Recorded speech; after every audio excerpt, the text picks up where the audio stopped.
Hey, how's it going? My voice is a little scratchy, sorry. How are you? How are you? Hey, oh, my how's it volume's going? on. Why is my volume on? My voice is a little scratchy, sorry. I always have it muted, and then occasionally it unmutes itself, so I don't really know what to do about that. You know? So, how are you guys?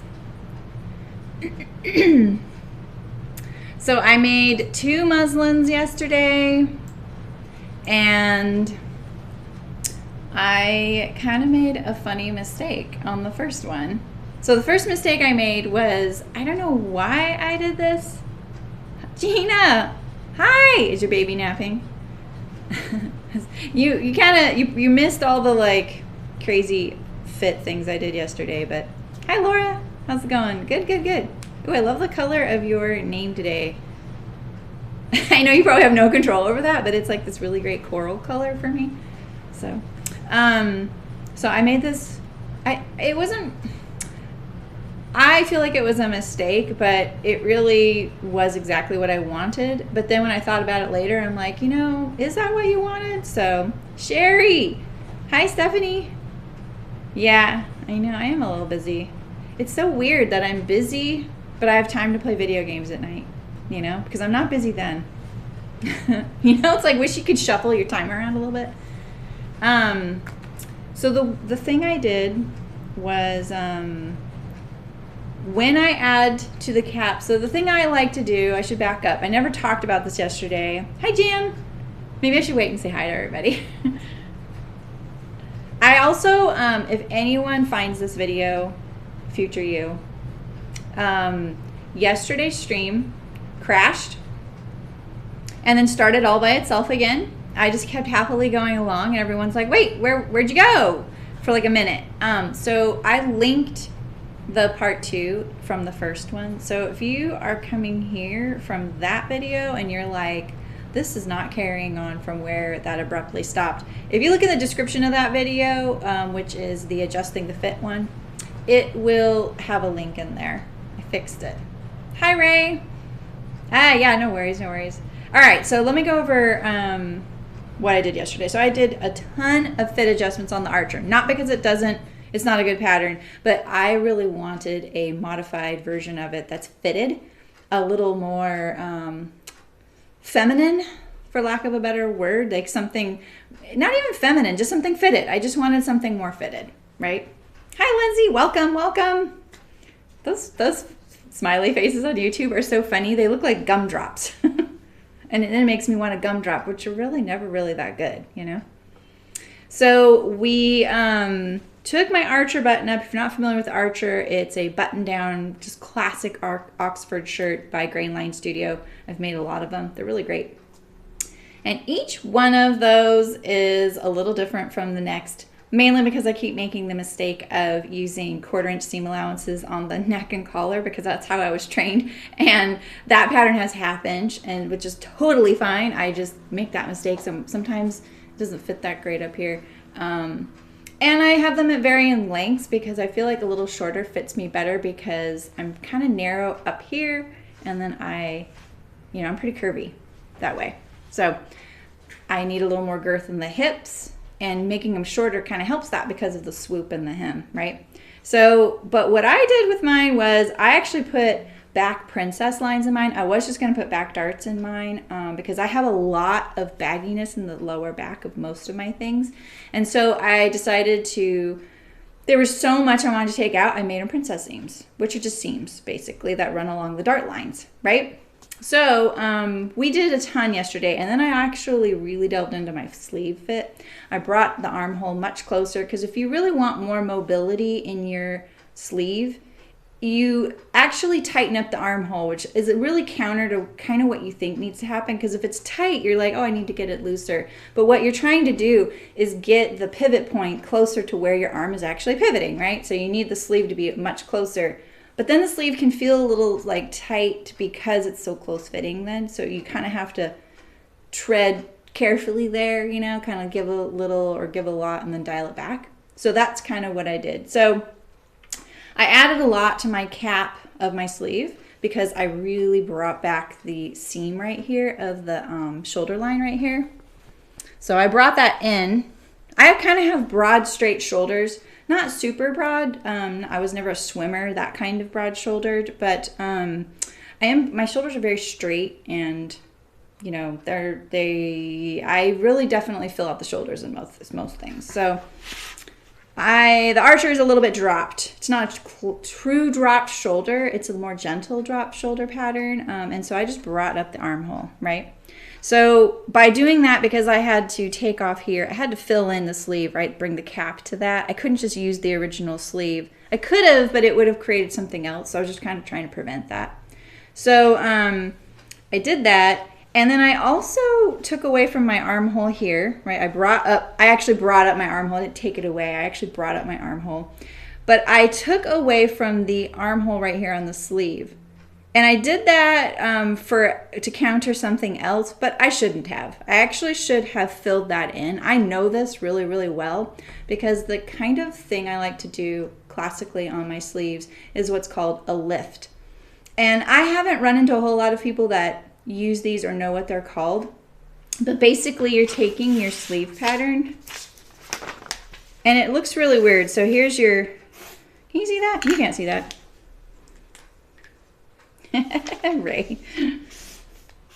Ray is the official welcoming committee. Okay, so here's your classic sleeve, right? Right, front, back, shoulder notch, hem. When you add a lift to a sleeve, you take the armhole. Oh my God. Yeah, sorry about that. Oh my gosh, I just can't even look at that. That's so bad. Okay. Oh my gosh, I cannot draw today. Well, I never can, but here's my armhole, right? Of my bodice, you know, here we'll put a dart in here. Here's your bust, right? You need to raise your armhole like this. I'll fill it in. There we go, right? You're filling in your armhole. You're also doing it here. Now, this can create, if you do it too much because you're like, I want lots of range of motion, you can get a lot of extra fabric here, which isn't that great. But at the same time, you will be comfortable, because for me, I really hate when I lift my arms up, the whole shirt comes up. It's just kind of something I don't like. It doesn't bug a lot of people, but I think I'm much more self-conscious of my belly than most people are. You know what I mean? So, things look weird. Ooh, they do. That is so weird. I've never seen that before. How's it going, H Crow? No, it's not. It must be Twitch. I'm going to refresh my Twitch screen, but for anyone new here, I stream live on both platforms. Yeah, something's going on with Twitch, because YouTube looks fine. For once, YouTube looks great and Twitch doesn't. Wow, YouTube's having their day. Yeah, I don't know what's going on there. That's weird.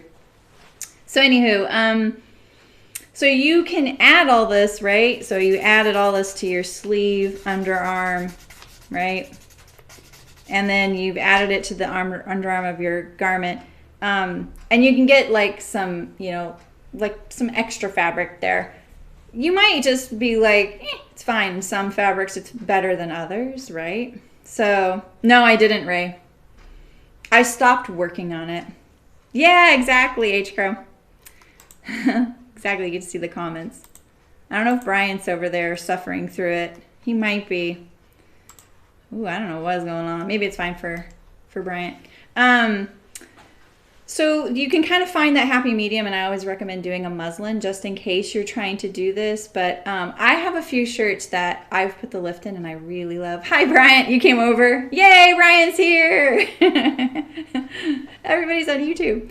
And I didn't talk about this yesterday. I didn't call it a lift because I wasn't actually adding a lift to this per se, but I was making quite a few modifications that were kind of heading that way, and I should have just owned up to that to myself because I always like a sleeve like that. So this is the weird thing. So if you're wanting to do this, you don't want to watch all my videos and just hang out with me for hours and hours. I totally understand that. And you're looking for like the short version of what is the numbers to do. this is what I've learned. I don't know how much you need to raise your armhole right here, like this little bit right here. So you want your armhole to be here, right? That's funny, Glenn. I watched it earlier today and it was fine. And he was in Sweden, so you want your armhole to be close, right? And you'll see this in active wear, especially pro athletic wear, because I did a lot of work for companies who had sponsored athletes, and so we would really tailor their garments for them, you know, so it would look really good on them and it would work really well because we really wanted them to have the best garment possible, right? So you bring in the armhole a lot. So if your armhole's down here and you raise it, say you raise it 3/4 of an inch, that's probably a pretty good guess about how much you're going to be doing it. It seems like that's always about the amount. It's between 1/2 inch to 1.25 inches. The amount you add here is not the same as you add here. It's actually, in general, I have found it's more. It's quite a bit more. I would start with like 1.5 times that. So if this is, or maybe not. Yeah, I would start with 1.5 times, or maybe double it. So if this is 1/2 inch, add 1 inch right here. Raise this up 1 inch. Now, your cap measurement right here, this measurement right here on the seam line is measuring different now. So measure your sleeve before you add this amount, right? So have this number. So you don't have to figure it out later. Just have that number before you do anything. Measure your original sleeve on the seam line. And then once you add your lift right here, measure this amount right here on the new seam line, right? And if you need to add to it, which you most likely will because you've actually shortened this length by adding the lift. I know I'm saying a lot right now, but I promise this makes sense if you're sitting there doing it. Just go out right here. Just go out on your sides, equally on each side. Your sleeve needs to be perfectly symmetrical from here down. So when it's folded here, it's perfectly symmetrical. Don't you love these professional drawings I do for you? These are always so spontaneous, whatever I'm going to talk about with you guys. But this is what I just want to talk about this because of that. I don't know why I just didn't do this yesterday. So anywho, I did my muslins, right? So I finished the Archer. I kind of transferred the rest of the pattern pieces to the manila oak tag paper. And then I cut out a muslin. And here's my first muslin. I've been using up all this extra. I have this extra lining fabric. This fabric is boardier than quilting cotton, but thinner. So it's actually great. It's really similar to muslin. Muslin has got to be one of the worst fabrics for a flattering garment you have ever tried. And so in a way, you really get nitpicky about the fit when you're using muslin, but I promise you, when you cut it in real fabric, it's going to be better. Awesome, Ray. So, the other silly mistake I made, this is bad too. I sewed all of this with the correct seam allowance except my armhole and my sleeve. I did at 1/2 inch, not 3/4 inch, because I added quite a bit of seam allowance to some of my seams because I want to do flat felled seams on my pattern for the next one.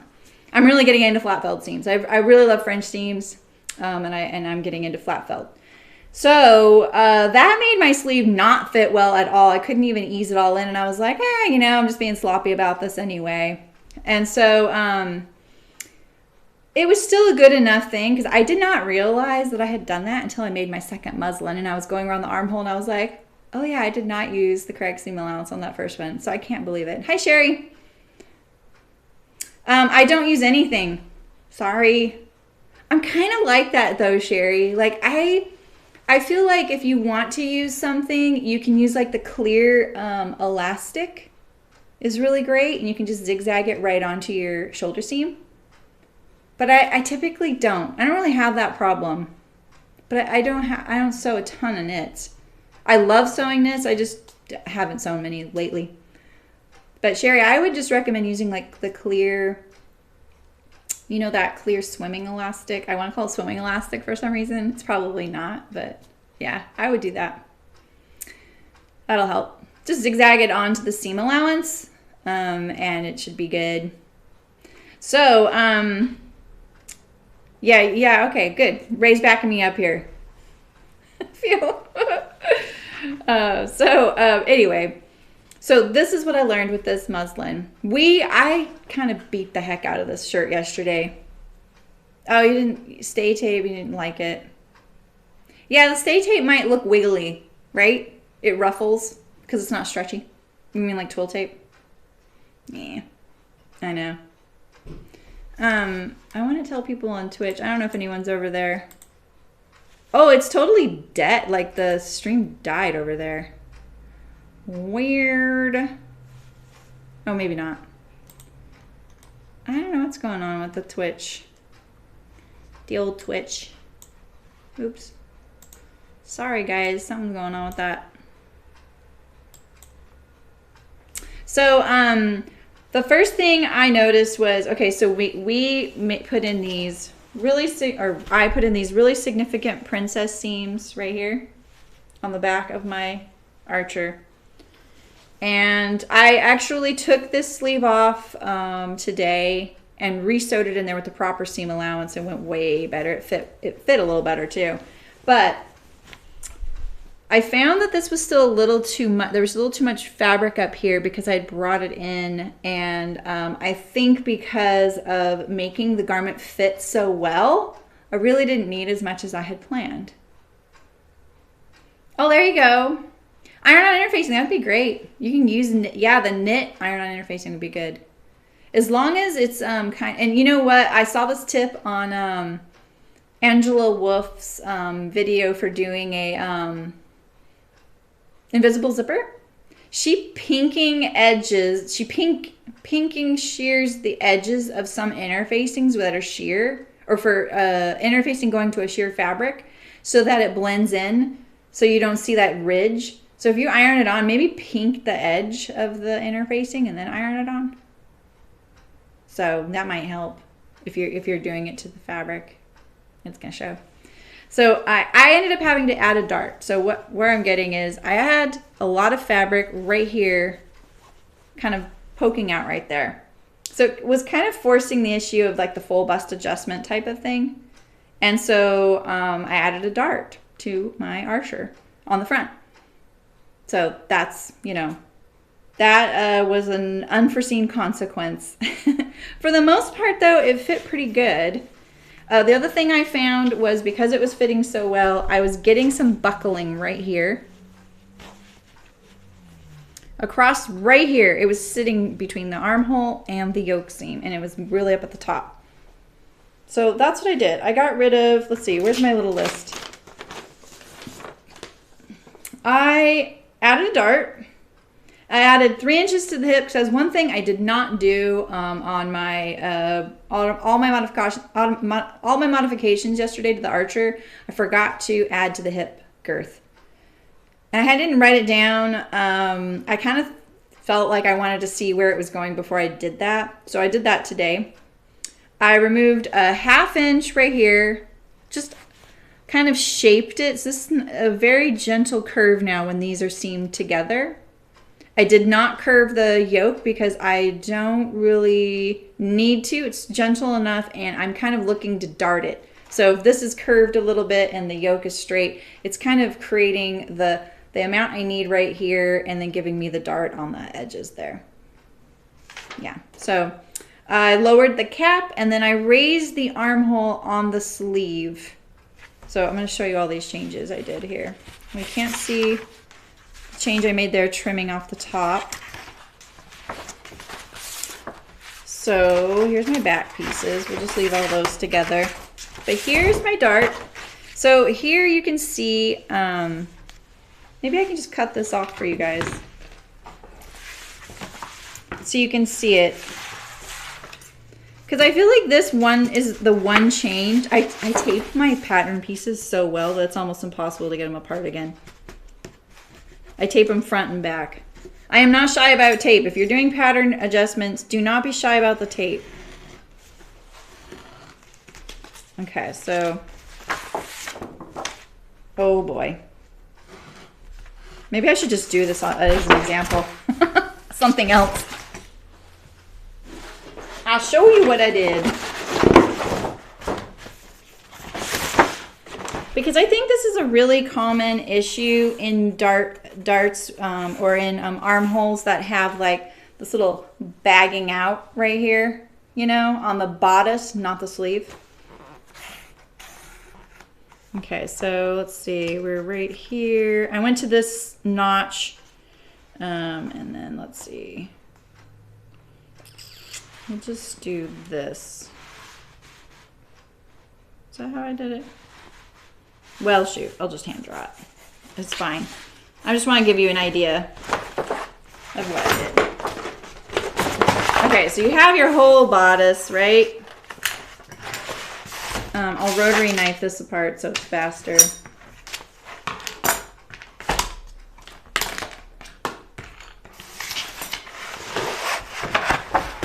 Without cutting my other pattern pieces. So I didn't want a waist start.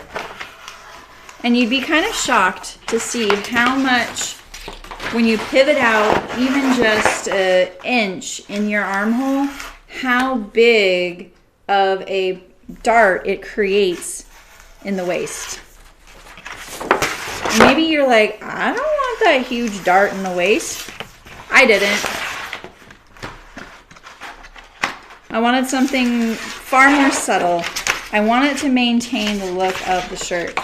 All right, so I had also, do I cut all my keep all my patterns once I cut them? Wait, what do you mean by that, Lindsay? Like when I cut out something from a pattern envelope? I mean, of course, I keep all my patterns, but I do cut them out of the, I don't make a copy. I don't roll that way. I'm not, I don't know, I just go for it. It's definitely got me into a pickle, but I just cut my size out and it's fine. All right, so we're gonna add this Grainline. Hi, Malin. Oh, how do I store them in the bulky paper? You know what? It's because I have a rabbit punch. It makes this nice big hole. And then I store them on a pattern hook, just like this. And so, I don't know if you can see the rack behind me.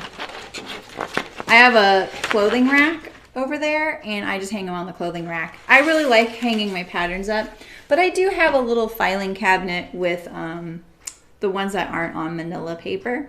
So I've been doing this a long time. So I have kind of a big collection of patterns. Plus I had the factory before with my line. So you wouldn't have as many, you know, like I'm assuming, you know, I'm sorry. But I just think like most sewists, if they want to store them like this, you can just hang them in your closet. It won't take up that much space, which is really great. And I hang a card on the front, like a piece of paper, and it has a sketch of the garment, a list of the pattern pieces. Like if I was making, I bought some, Ray. I got desperate. And so you can just photocopy the pattern card, the pattern envelope, and just put it on a piece of paper and then punch it on there. And this is my rabbit punch. It's kind of it's really heavy. This was my first splurge as a freelance pattern drafter. It's like $60. It's not that expensive, I know, but it was expensive for me at the time, and I've had it since my 20s. I've had it for, oh gosh, 24 or 5 years now. So, all right, so this is what I found. I wanted to remove 3/4 of an inch on either side of my little notch in the sleeve. So, oh, it's fine, Lindsay. This is what it's about. And I don't usually sit here and speed through this in the beginning. It's just because we are going over a lot today, and I feel like some of you might be like, yeah, just get to cutting it out. So usually we sit and chat for a bit. So I'm sorry I'm rushing. I just want to get to because I'm going to make a pattern today and I'm going to cut it out of fabric. So everything is a topic here. Exactly. I literally just got a message from someone on Twitch named Hatesville. There's Twitch for you. I don't know what is wrong with Twitch though. Like the stream is just gone. It's weird. Sorry, folks. So I needed to find out where to pivot this, right? Because I didn't know where my apex was, which is the fullest part of the bust. And all your darts point to the fullest part of your bust. And so what I did was I pinched that fabric out on me like this. And then what I did from there, I just pinched this amount out. I knew how much I wanted to get rid of. I knew that it would vanish by the time I got to the fullest part of my bust. Because if I had done a big amount, sometimes that can't vanish in that short of distance. So you just really need to make sure it will. If otherwise you might need to put in a couple darts, right? So I made sure it would vanish. And then I needed to find this fullest bust measure, this point. And I looked in the mirror and I put my ruler straight across the fullest part of my bust to my side seam. And then I found out what that distance from the side seam to the seam of the armhole was. So now I have this point right here. For me, it was, here's the seam line. It was 2 inches. And then I measured from that spot straight to my fullest part of my bust. Whatever it was, I think it was like 5.5, right? So I found my apex. That is not the point of the end of the dart. It's just the fullest part of my bust. So now I have where this fullness, this dart, is going to leave. Now I just need to get rid of it, right? So then I cut into the pattern. And what I would recommend is you can cut straight down the middle if you want, but it's, you know, that works. I'll show you that way. It's the most common thing people do because it's the most intuitive. So that's exactly where I want to get rid of it. You don't have to use the notch on your armhole. Just pick the spot and make sure you're going on either side. Hi, Lori. How's it going? How's it in Kentucky? You're not the only one here for the first time. That's awesome. I'm glad you're here. This is a funny day to join because I am doing this massive amount of changes to this fitted archer, and now I'm going over my changes, and now I'm going over how to take out some fullness in your armhole, which happens. So I wanted to pivot this out, right? So I needed to figure it out. So the first thing I did was I did a straight line straight up to this. It didn't cut all the way through, just enough so I can move this, right? So then I overlapped it, the amount. So I have this 3/4 on this side and 3/4 on that side. I overlapped it. And look at this gigantic dart I got. Oh, kind of big. If your bodice is longer, it gets bigger and bigger. And I really didn't want that, right? So I ended up putting it in the side seam. So let's pretend like I didn't do that.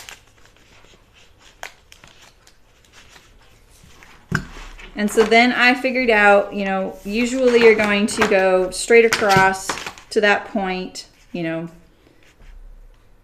I didn't really draw that line straight.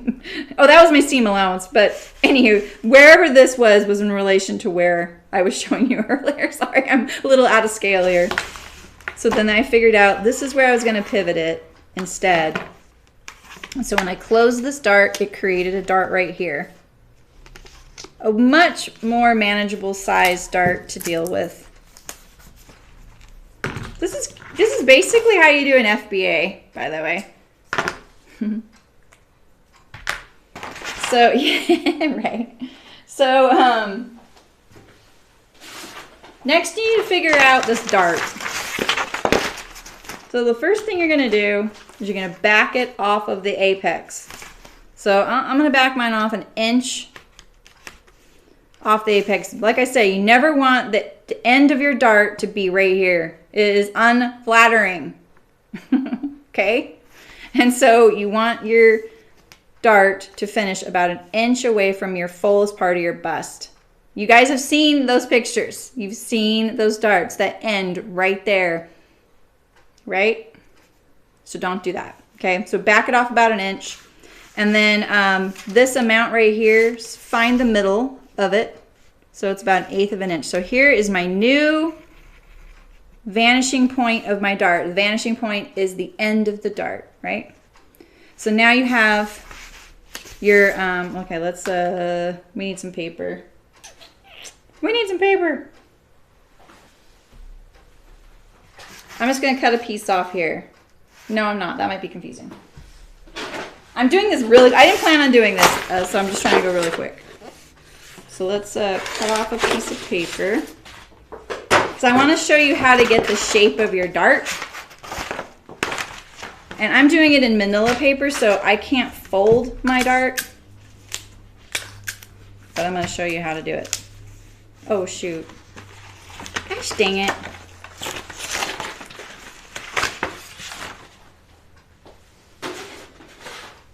I'm being really cheap with the paper.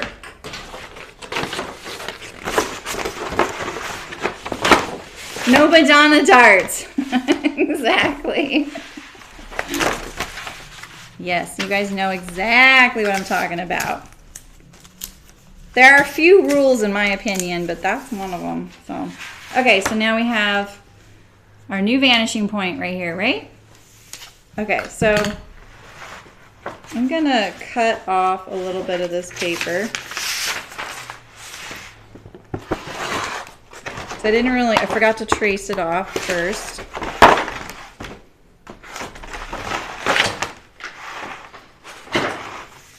I don't ever use a rotary knife doing pattern drafting. So you're gonna have to smooth this out, by the way, because you made this little like divot here. So you will have to smooth this out. So you have to put a piece of paper here and smooth this out. It looks like it raised your armhole. It did not. The dart's gonna bring it back down to where it was. So you don't have to worry about that. Okay, so now you can't just cut off your dart and everything be hunky-dory right here, right? You need that little shape you see. And I'm gonna show you how to get that. All right, so we have our new armhole. We've smoothed it out, hopefully. Maybe like that. We have our new vanishing point. I'm gonna use a screw punch just for ease right now because I'm going fast. And we need to transfer the side seam here and then our dart legs. So you have your vanishing point and your dart legs right here. Okay, and so now I have it here. Here's my dart on this paper, right? So now you're gonna fold your dart just like that, just to the vanishing point. And now you're gonna trim this. But actually you're gonna fold the dart down, sorry. Fold the dart down. Unless you're doing a really curvy one, some folks think that's more, it's less noticeable if you fold it up. So then you're going to now, got my dart legs matched up. I'm gonna cut my side seam just like this. And now I will have my dart point right here. So you lay it on here, just like this. And you have your dart point. I'm a little lined up weirdly. And that's how you get this point right here, so that when you fold down your dart, it all lines up and gets caught in the seam. Because you don't really want this little part right here to be kind of pulling away from the cut edge, you know? So, all right, I know I did that really fast. I hope that helped somebody. That's what I did to get rid of that extra fabric in my armhole. So now I do have some darts right here. You can see I filled it in right here where it created that big point going down. There was my old notch for my sleeve. This is my pocket, so you can, I know that's probably a little confusing.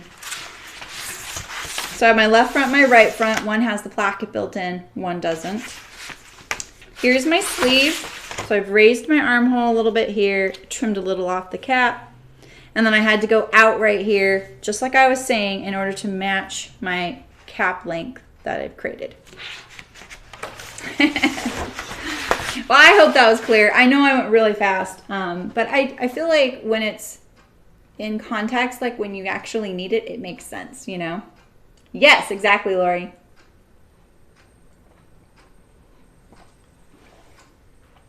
You don't need a rabbit punch. You can just, a lot of folks just cut a triangle hole in their pattern, I think these all have holes already. But they'll do they'll go like this. They'll either use their little scissors like this.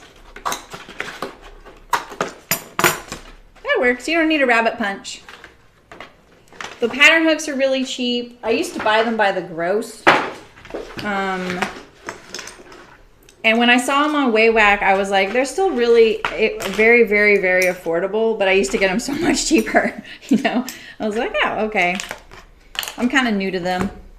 All right, so now we're going to, let's see. I think I went over all my changes. Lowered cap, raised armhole, removed half-inch top back, added 3 inches in the hip. So I added a little more than 3 inches in the hip here. So I went out. I had to close my dart and then draw my side seam so that it was nice and smooth. I like right angles when I get to my seam juncture, so I maintained that. And then I carried it to the back side. So it's really interesting. Like when I went to take out all of the fabric in my back, because there it is, I didn't want to take it out on the side seam. I really wanted it in the small of my back. So, sorry. It is, thanks Glenn. I have no idea. People call it oak tag as well. Yeah, there you go. That works, Lori. Yeah, and you can use, like, I have these pieces of bias. You can even use these, you know, just like loop your patterns through. It's just kind of a pain. If you're getting into and out of your patterns a lot, it's cumbersome. It's really nice having the fact that I can just kind of do this, you know, find the pattern piece I'm looking for. Oh, it's, you know, this one right here. And then I take it off. Whereas with this, I actually have to pull out the ribbon and then thread it back through. And then I always drop a piece. Because I was doing that for a little while when I couldn't find my pattern hooks after the move. Which I'll never find, I'm sure.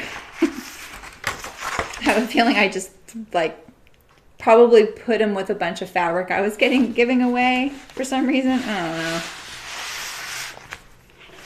Oh, the name's completely different in Swedish. What does it translate as? That's pretty funny. I always love, like my husband speaks German, and so I always love hearing what the German word translates to for something. He just told me that my gynecologist, his name, he's American, but his last name is Unterseer. And he's like, that's so appropriate. And he said the first time I saw the last name, he started laughing. He was telling my mom this in front of me, and I was like, wait, what does it mean? He's like, it means like under, wait, what does it mean? Like to see under there, you know, like underseer. And I was like, oh, okay. He's like, that's pretty appropriate. It's like, oh, I didn't know that. You had a little chuckle about that. Okay, so I wanted to show you my second muslin. Here it is. So here now I have my muslin, and it has the bust dart right here. You can barely see that, huh? And then, you know, everything else you probably can't even see.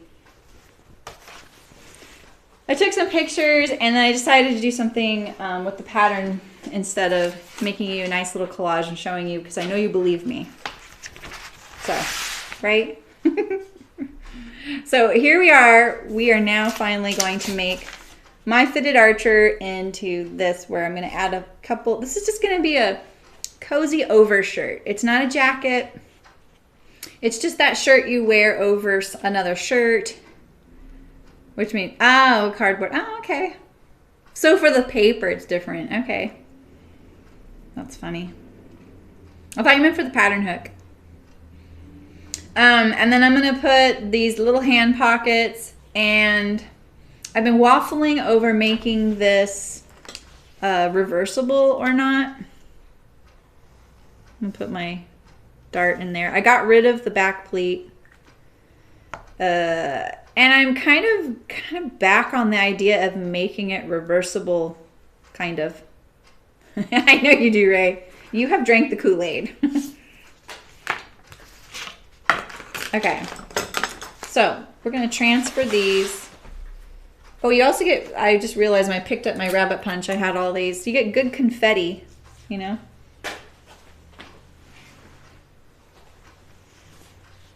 So let's see. The things I want to do are like how I want to change my fronts to have the pocket.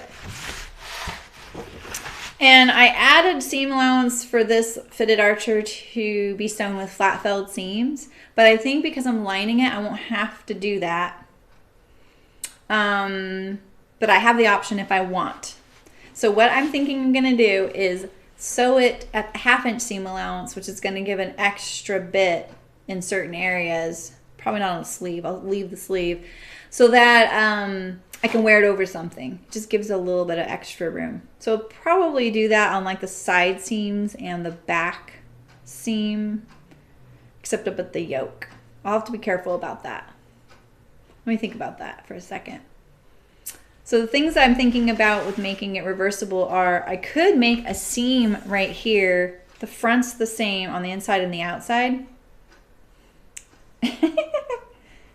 I got rid of the back pleat. Yep. Yeah, I don't find it very helpful. It's tiny. On the pattern it looks much bigger, but it doesn't sew to the yoke. Yeah, I just, I basically did. I just kind of trimmed it off. I kind of kept moving it out, so to speak. I mean, I was doing it on paper, so it's not like it was that clear, but yeah.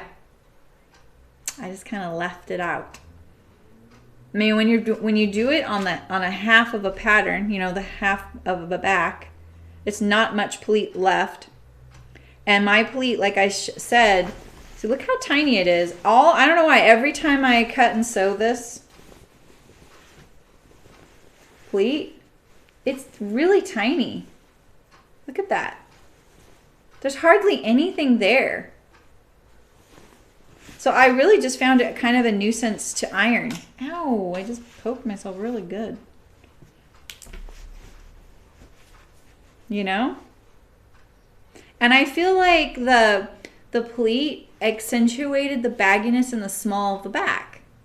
Because unless the pleat is added like this, where it's a wedge, and all of the fullness is only at the top and not the bottom, it's going to add to the bottom too, and I don't want to do that. You heard that poke? I know, it was right there. Isn't this fabric great? This is one of my favorites. I love the color of this.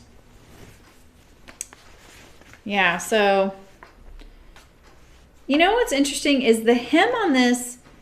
Look at the hem. I just did a basic rolled hem, but look how flat it is. Why did I luck out on this hem? You guys know what I'm talking about, right? Like doing these shirt hems, they can be really tricky. Let's just review some of my other hems here. Okay, none of these have been ironed, but okay, so this one's narrower. It's not bad.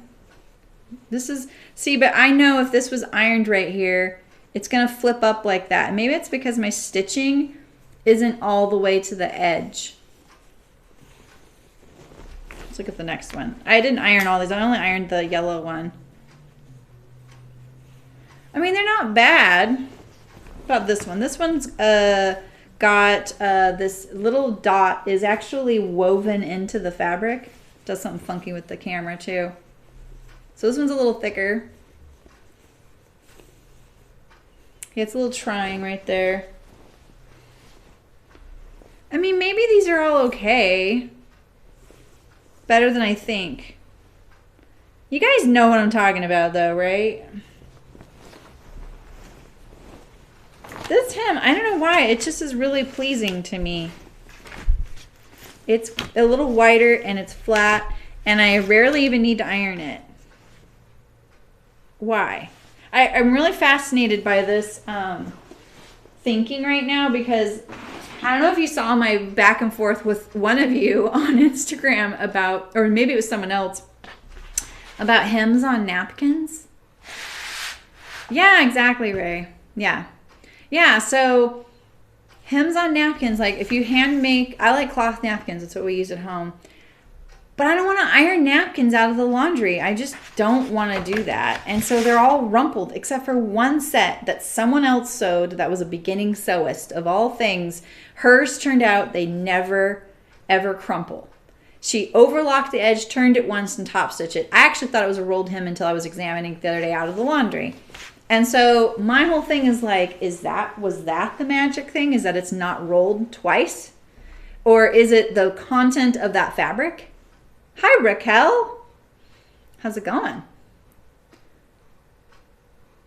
Yeah, right, Glenn? Exactly. No matter what you do. And then sometimes they get like bound up right here. You know what I mean? Like when you're trying to do it, that you'll get these little wrinkles right along the stitches right there. Like this one doesn't do that. It's pretty darn good, you know? You know, admittedly, like these curves, these are fine because it's on the bias, right? You got a lot of stretch there. And I know I probably sewed this really fast. And okay, so the fold goes to here. What's the magic formula? Yeah. I don't know. Okay, I need that for the pocket. All right, let's see. Yeah, so if I fully line this, I could make, this is what I'm thinking. I make the front, the yoke, the back together on the outer. Front, the yoke, the back together on the inside. Then I make the sleeve, those sleeves together as one sleeve lined. And I flat fell it to the body. And then that way, that is now all reversible as long as I deal with the cuff area correctly. So I'm not sure about buttoning the cuff. That's one tricky part, right? So I think I've thought that through. If I put a seam here, I wouldn't even have to have a different placket on the front and the back, right? The hem, same thing. I could actually go through, I could leave a side seam open, go through the side seam and sew the hems together, right sides together. And then that would be clean finished. And then when I get to the collar, I'm flat fell them. So I think, Ray, if I took the outer sleeve and the inner sleeve, dealt with the whole cuff and the pleats and all that together as one. So my cuff might be different on the inside from the outside unless I put a seam along the edge of the cuff right here, right? So if I put a seam right here, I could have one fabric on the inside, one on the outside. And then if I bind it, I wouldn't have to, I could even sew the sleeve together. Oh yeah, this is gonna work. I think the pleats will be inverted. Yeah, I could do cufflinks. That seems a little fancy for a cozy overshirt. So yeah, so then if I flat fell the sleeve, as it's like the fully lined sleeve, flat fell it to the armhole, then the seam will look different on the outside and on the inside, but it'll be reversible, right? Then that brings me to the collar. And this is my idea. So when you're looking at your collar like this, right? These are the two you see. So if this fabric and this fabric are the same, when you're wearing it, it would look correct, right? And then under the collar would be a different fabric, and this would be a different fabric. So yeah, right? So if I match this one, yeah, this to this and this to this, right? And then if I put a seam right here and just interface back there, I could have a seam right here, and then so then my buttoned closure would be wrong. My button closure would be wrong. That's where I'm stuck. It's not very thick. How's it going, Megan? So then on the inside version, I'm going to put chest pockets, and on the outside version, I'm going to have hand pockets. And my fabrics are these. So you're kind of right. It's not thin. This is a quilting cotton. It's actually like this really great indigo blue. It's more like a navy royal blue color. And then this is so this is this one. And then this is this yarn dyed flannel. That's a chevron. The flannels at this store are so good. I want all of them. I've made my husband and my daughter both shirts out of this flannel. Like this is going to be kind of a thick shirt. You're right, Megan. Yeah, right, Glenn? I know. I was thinking that. Yes, snaps. Yeah, exactly, Ray. And also the buttons would be, well, I could just put, yeah, buttons on both sides, right? Wait. I love it when I think of something and then I'm like, why did I think that would work? So what if I put a button here and a button here, right? And so I can button it that way, but when I get to here, yeah. Double the buttons. My favorite. I don't know how I'd sew those on. Well, I could just go through. That would be tricky, but I could do it if I went through the button, both buttons at the same time. Maybe put a piece of paper in between, like cardboard or something, to keep some space between the button and the shirt. And then I would have, or I do shank buttons. Yeah. Yeah. I'm into this. I'm kind of excited about it. Ooh, yeah. These are the only two pattern pieces I haven't made. They're the interfacing pieces, and I'm just being lazy about those so far, so don't judge me. Okay. All right, so I just need to deal with, I think, the fronts with the placket of the pocket, the hand pockets, and I think the yoke to the back where the princess line is, because if I end up, I'll just do the correct seam allowance there, and then I won't have to worry about it. Oh, and I'm going to make it straight across and add a vent. It's not hard. Yeah, maybe. We'll see, huh? I'm excited. I really want this shirt. I bought this fabric when I bought my husband and daughter's fabrics for their shirts for Christmas, but I wasn't allowed to make me mine. So, all right. So let's start with these two. I also think my sleeve's going to be okay. I just lengthened it that much, and I think that'll be okay for this. And then, so I don't actually think I need to do anything to those except for these two. Really? I think so. All right, so I have paper already cut out. And I won't have to do anything to any of these pattern pieces, right? I did make my archer pocket a 1/2 inch wider. I find the proportions of the archer chest pocket to be kind of narrow, so I just made it a 1/2 inch wider. These are all okay. Collar stand. Yeah. Okay. Let's get these out of the way. My manila roll is getting like, it's like half gone. And so it starts getting kind of curly. Yeah, I did, Megan. Actually, the sleeve's still pretty loose. But you're kind of right. Like maybe I would want to add a little bit. But the thing is, like if I'm lining, this is how I figured this out actually, Megan. If I'm only doing the flat felled seam at the armhole, it frees up the seam allowance on the side seam and the underarm seam. I can do whatever I want as long as I do the same as each other, and I can add girth there. So even if I just did 1/2 inch seams here, it would add a 1/2 inch in sleeve circumference right off the bat, because I have 3/4 inch seam allowance.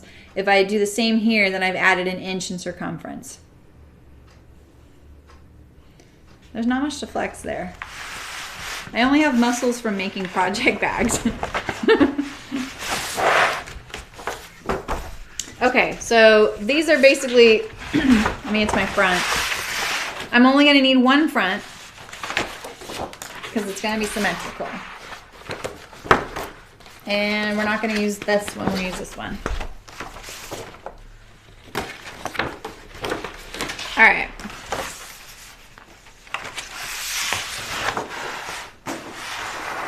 Thanks for letting me work that through.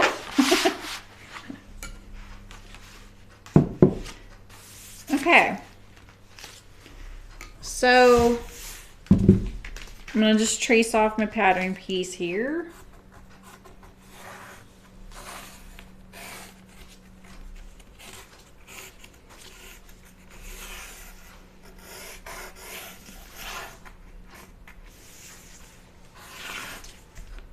Chest pockets. Need my dart. All right.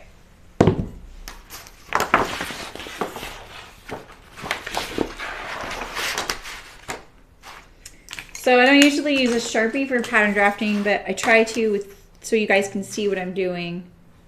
I should have just traced it in Sharpie. That is one thing about manila paper patterns. When you are tracing around them a lot, the ink will break down the edges of your pattern. It's something to think about.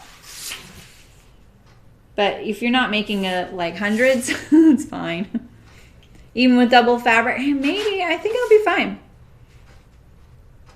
It's not particularly tight, you know? And if I add it through here and here, I'm actually adding it all the way. Yeah. Stop making me paranoid. Leave it to Megan. Okay, so this is my placket. So you turn it back here, you turn it back here, and then you have your placket. So really all I need is this plus some seam allowance going this way, and then I have my placket. So that's pretty easy. We'll do a 1/2 inch. So let's see, I'm just gonna take off then. It's so hard to do this with a Sharpie. It doesn't seem very accurate. I use a separate ruler for my grain lines. That's why this one's so messy. Oh, and I'm gonna, I think I'm gonna drop this a little bit and shorten this a little bit. So maybe about right here.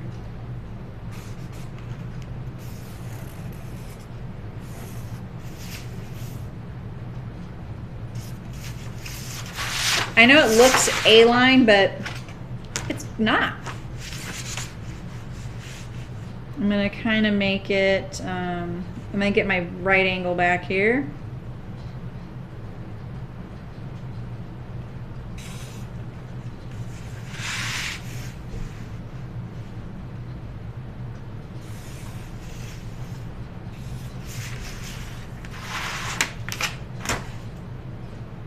Ooh, I don't like doing Sharpie, Sharpie pattern drafting.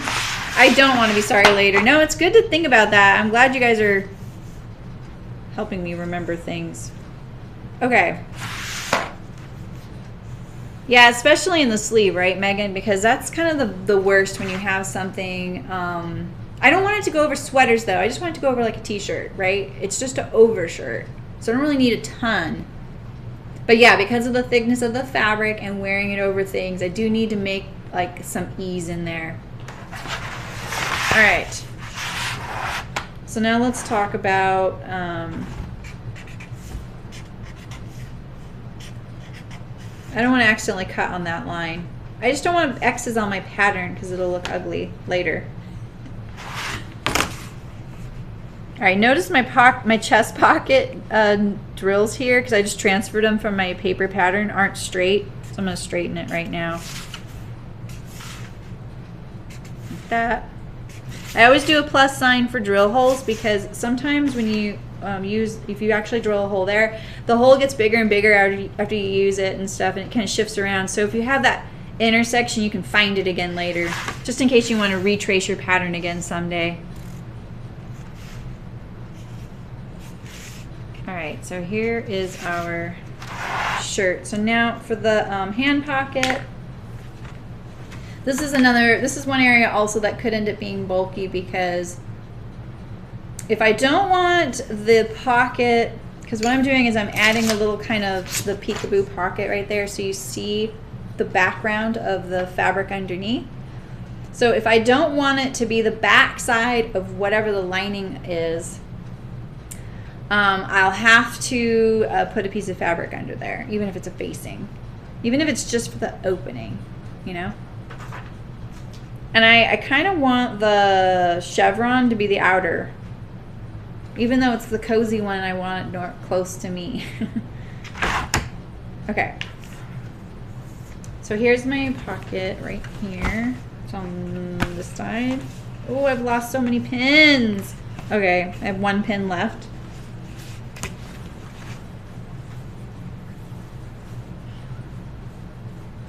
Yeah, like it'll feel like this, Megan.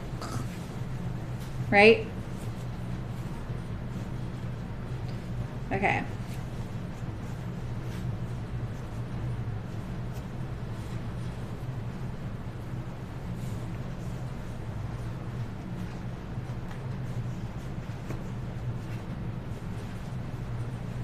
Twitch just never came back, did it?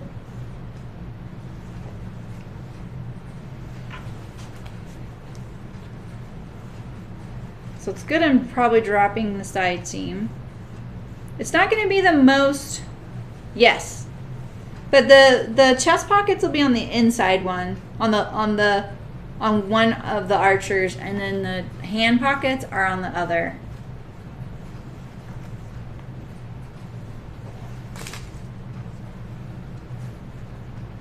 They're not the most like ergonomic pockets. I have a shirt like this at home. I just want a good looking one now, you know? Because that one is a little lumberjack looking.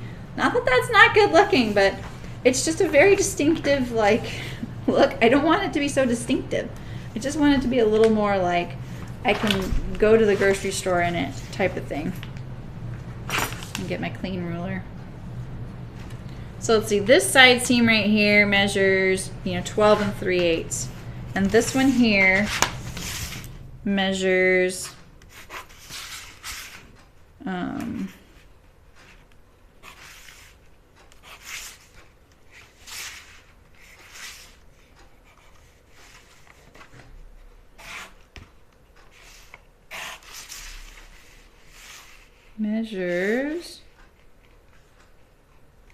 about the same. So maybe I could make this a little bit longer. Let's make this like 1.25 inches longer. I can always make it shorter when I get towards the end.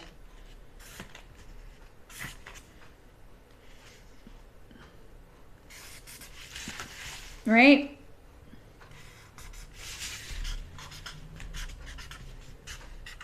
Okay. And plus I have the hem allowance to think of. So let's see, we're gonna put this pocket in about 6 1/4 inches away from the hem. So if I have a 1/2 inch hem allowance, just, fair enough. Oh, let's measure it from the armhole down. Since I just moved my hem. 6 1/2, so we know that's about there. So it's about right here. This is the top of my pocket. And then I need it about 5 inches wide. And so now I still have a drop. This is what I'm looking for. I really still wanted to have a drop so that things don't just fall out of my pocket.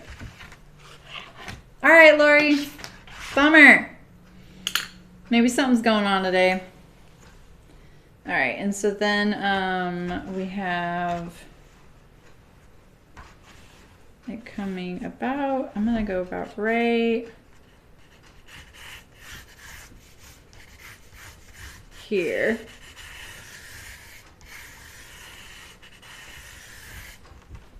That's gonna be my pocket. All right, so let's cut out the shirt. I do need to modify the back now because I changed the hem. Yes, it is all 100% cotton. That I keep thinking that flannel is wool, but it's not.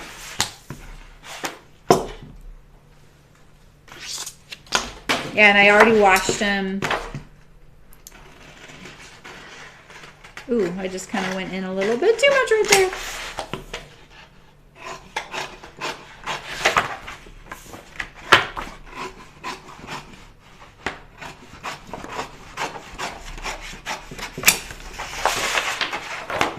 So doing a vent on a lined garment is actually going to be really easy because really all I need to do is make sure. So we'll just do it like here. I just need to make sure I sew it because I can just sew it right sides together around the hem and it'll be fine, right? In fact, I could even like trim off some of the seam allowance if I want, you know, something like that. You cut out the sidelines. What does that mean? You cut out the... Do you mean you cut off the lines? I mean, I'm just not being very good about cutting right now, if that's what you mean.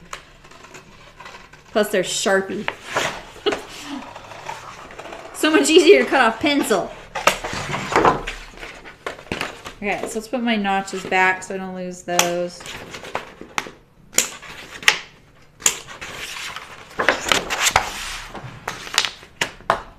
And then I'm going to add my pocket now.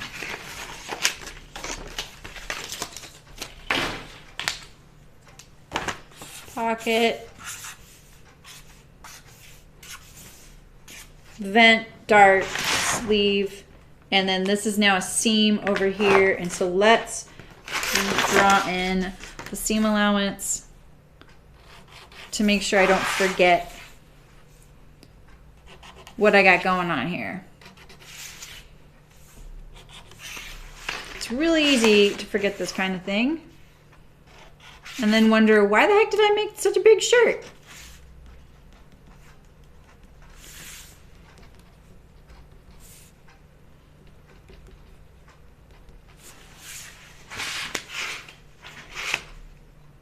But I'm going to alter the seam allowance when I'm actually going to do this like 3/8 right here.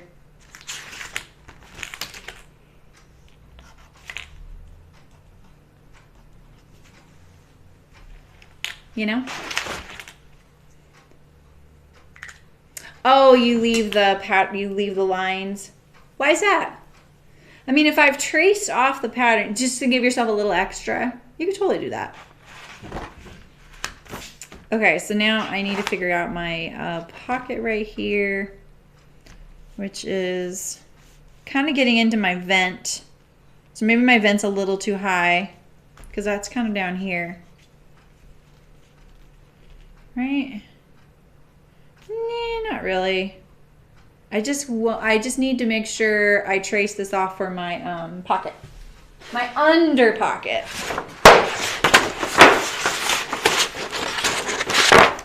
So I'm going to trace, this is the pocket, that part that's going to be seen from the outside when I'm wearing it through the little opening. Right?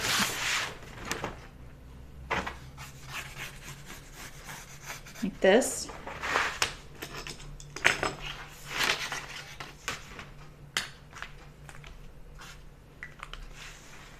So this piece is pretty much good to go.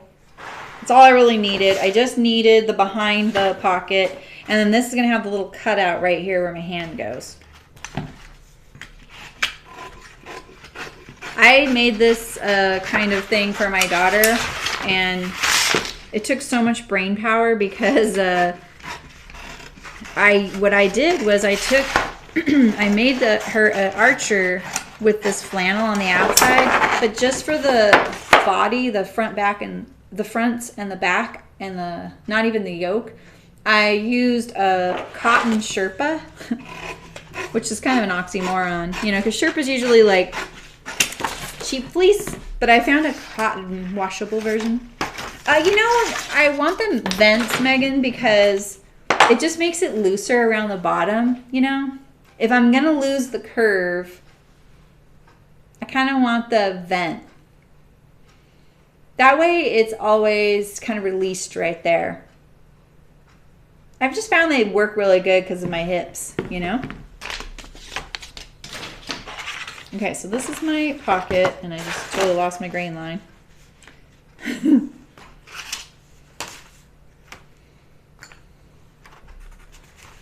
So we'll just put one on here.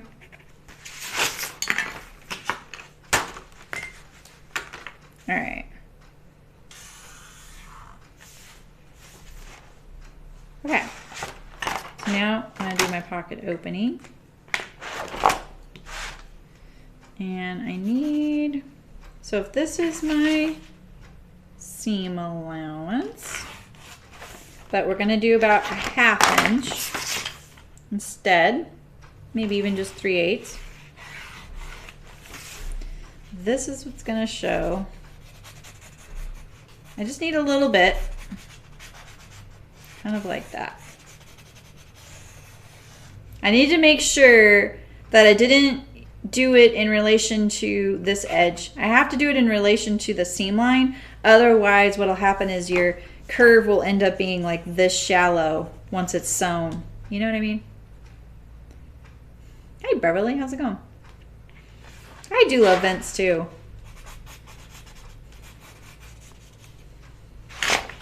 Let me look at this.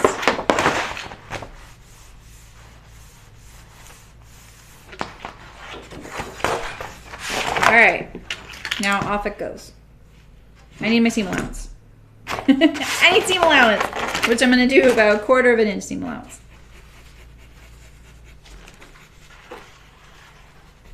So I could do it with the floral behind it as kind of a contrast thing, or not.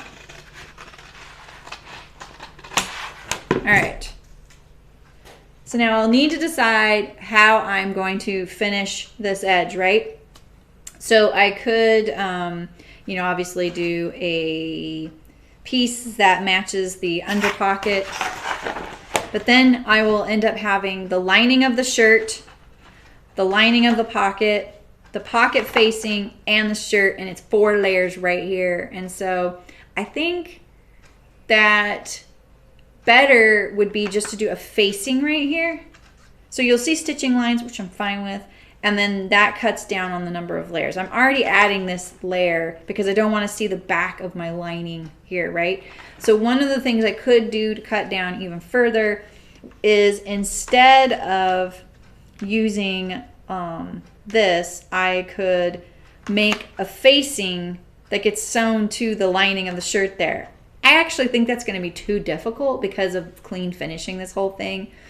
Because remember, the lining is going to be sewn to itself and the outer is going to be sewn to itself. So that would mean that I would end up being able to stick my hand into the back of the garment here unless I secure it. And I may end up having to do that anyway. So I think the simplest thing, so I don't kind of get myself into this weird labyrinth of sewing for just an overshirt, is give myself the facing behind the pocket, so that this can all be sewn as one. And I have my front and then I have my back, and they get sewn together, right?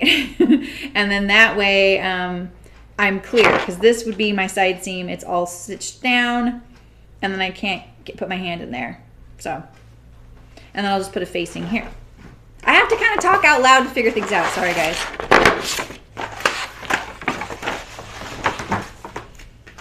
The method to this madness, right? So let's just make a facing here. We'll make it about, I'm gonna make it about 1 3/4 inches wide. And yeah. So you gotta be careful with these weird angles. Like, okay, do I do it 1 3/4 like this? Do I do it 1 3/4 parallel to the edge? I'm gonna go parallel to the edge. I find that ends up looking better, because my whole like right angles with the side seams thing takes over sometimes, and that doesn't end up looking very good. It doesn't mimic the curve of the hand hole very well.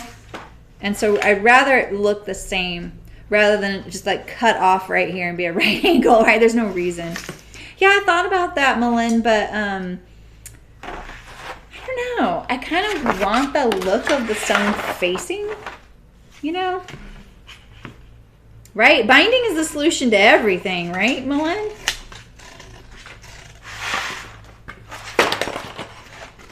Really not digging that my paper is all curly right now.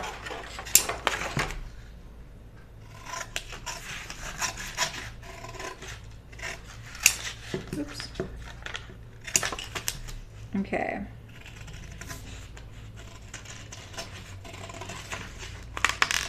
I didn't get around to, I was going to record a video yesterday and I didn't get around to doing it. Well, I didn't even tell you guys. I mean, I'm sure you know, but I'm so lame sometimes. But of course, I made that wallet pattern a pattern for all the Patreon patrons. So I hope that if you're a Patreon, it's such a mouthful. I wish they would name it something else. If you're a Patreon patron and you haven't gotten an email or anything, because I know sometimes people use different logins for like financial things and so they don't get all their emails all the time. There is a free wallet pattern, the one that we made like at the beginning of the year, which is like a couple weeks ago. And it has a dedicated sewing video this time, and then printable patterns and printed instructions. They're brief instructions. The video is key, but it is the most polished free pattern that I've given you guys so far. So don't forget to check it out. It'll always be there, even if you don't download it now. Okay. So here's my facing, and it's, you know, pretty obvious that it only goes one way, but let's just make it really easy for ourselves. And we'll put a notch right here.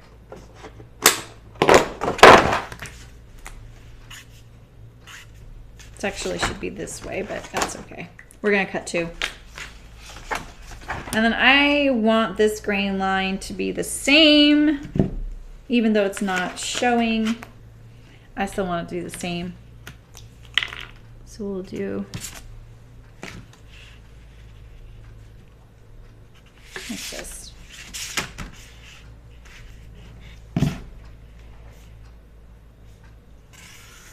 Okay.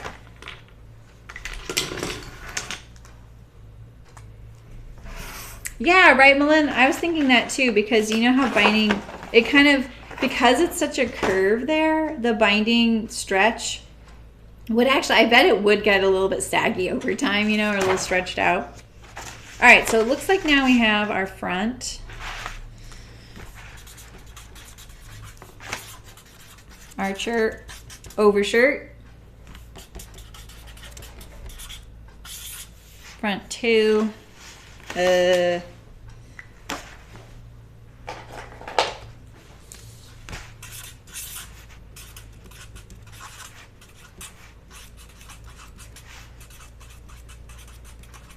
So the only issue with this is that this is actually not the pattern piece for the lining. I'm going to have to lay this on here for the lining. You know? Unless I make myself, which would probably be smart, just make myself a dedicated pattern. You know?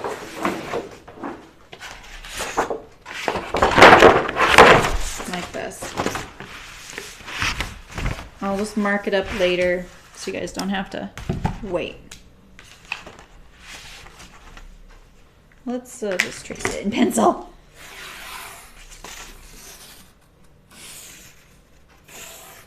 So basically, I don't want that notch, I don't think.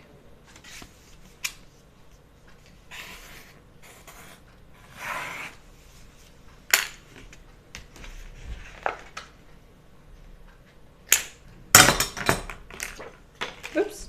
Okay, like that. And then what I need to do is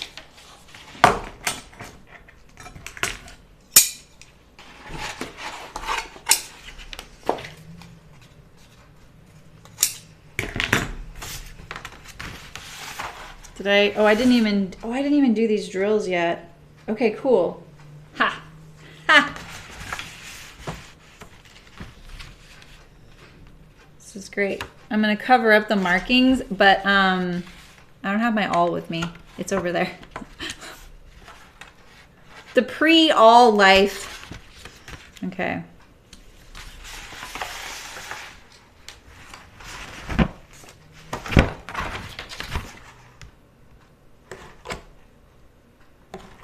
Okay, I just need to mark those. So let's cover these up like that. So I don't accidentally mark them, but they weren't drilled, so I actually wasn't in danger. I was just really worried I'd use ink or something silly like that. And then I'll cover that up with manila later so it looks nicer.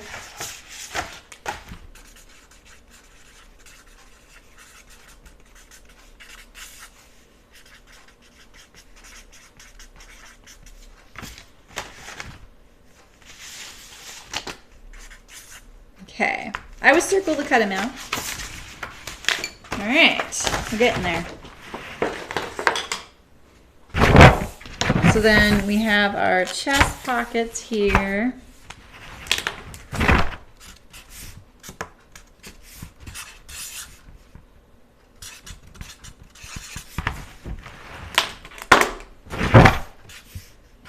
This is all the same.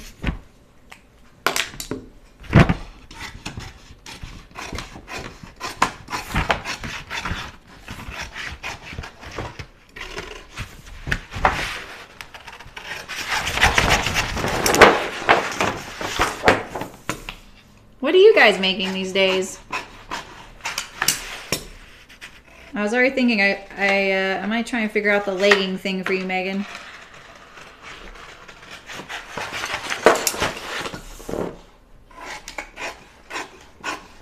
Do you have a serger?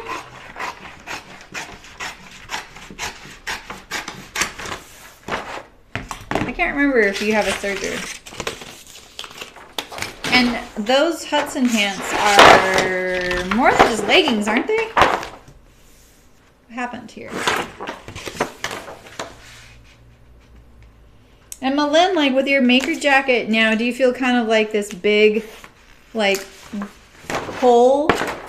You know, like it's like you don't know what to do with yourself because you have that big project and now you don't? Oh, you are into the, ooh, an unlined and soft shell. Oh, cool. I just saw a shirt by Tessuti. It looked kind of cute.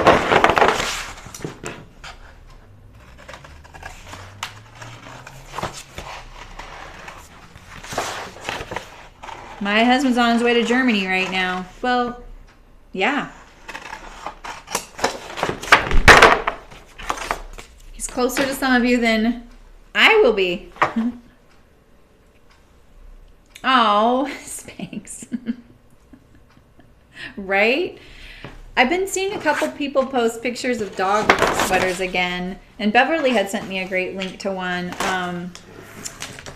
It's kind of like bringing that up because when I walk Loki, he will get cold now and ask like not to be picked up, but he kind of comes to me and I'll pick him up and hold him and he just goes limp, you know?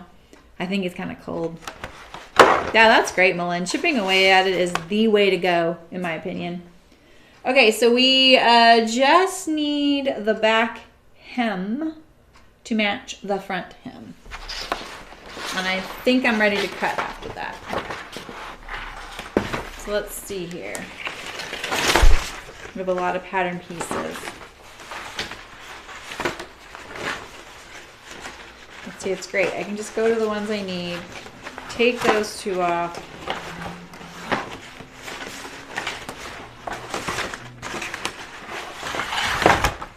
And then they pop out.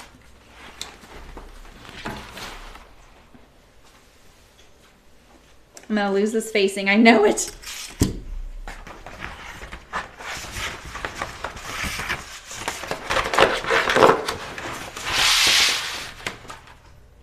Okay, so I have a piece of paper here.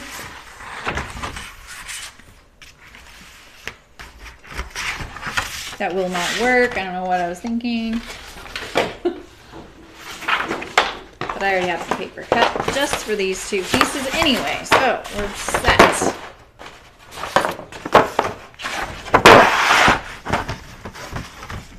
that's awesome. Oh, Sasha. Oh, nice, Terry. I think fine tuning is so pleasurable. Like I used to kind of be like, oh, I need to revisit that make and make it better. You know, like I used to kind of think it was a failure. That I would be kind of like, you know, I'm never wearing it. Like this Callie shirt, you know, I never wore it because it just was too short on me to wear as a dress. And the back looked like, I don't know, it just looked like a hot mess on me. You know, it was just too pillowy. And so then when I kind of tackled it, you know, and I made it what I wanted, it just wasn't very flattering on me. So that's when I really chopped it up. And it was so hard to decide to do that because the fabric is so cool. And I really chopped off the best parts of it. But at the same time, at least now I'll wear it from time to time. And it's getting used. And I feel like there's a lot of things still in my wardrobe that I'm not that happy with. Oh, Jan, that's a bummer. Oh, I saw that. Is that the module or something like that? Wait, I can't remember what it's called. Okay. So let's see here. I'm gonna walk this seam like this.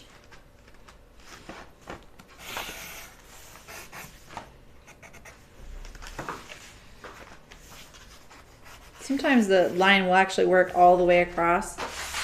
Gotta check it. We'll see if this one does. Yeah, great module something. Ooh, that would be nice, Terry. Slacks and waistcoats. Fancy.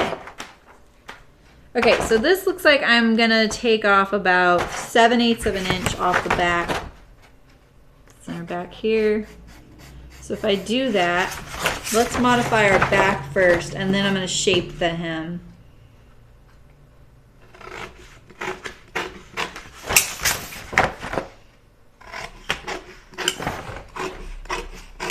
And I actually could trim off the seam allowance on this because we really don't need 3/4.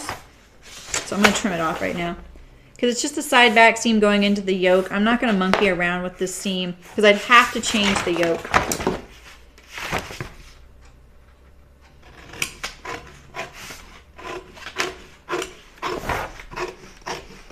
No, I wouldn't. Oh, I would if I made it bigger. That's what it is, yeah. Yeah, I would have to. Trust my instincts, right?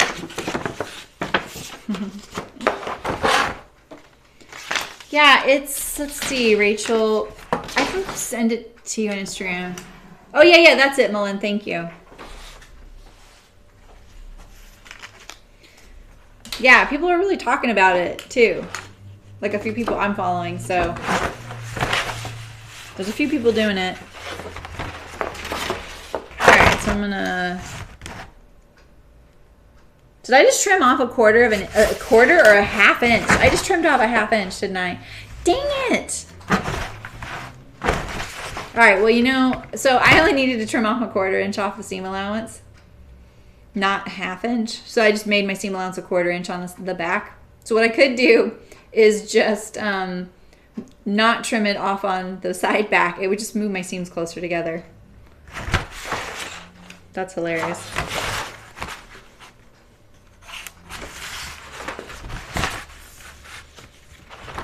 Okay, so if this is where this goes, this is actually going to work pretty seamless. I can just leave that right there. All right, now next we're going to cut fabric after this. I'm just not labeling my pieces for the most part. That's the only thing I'm not going to do. Lost my notch on the back. So I'll have to find that again.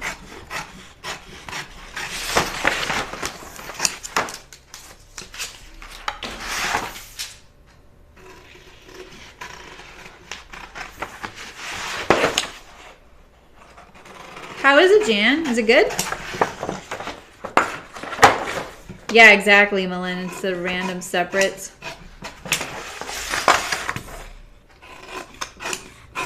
Yeah, I think sometimes that ends up being like, I really want this particular garment. I tend to do a lot of dressmaking, and so in a way that kind of avoids that just by luck, because you wear the whole dress, you know.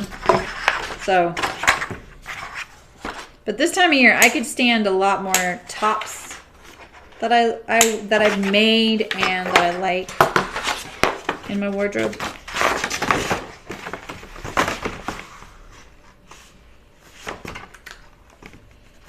So the best part about this is I have manila pattern pieces, and cutting this out is going to be a lot faster.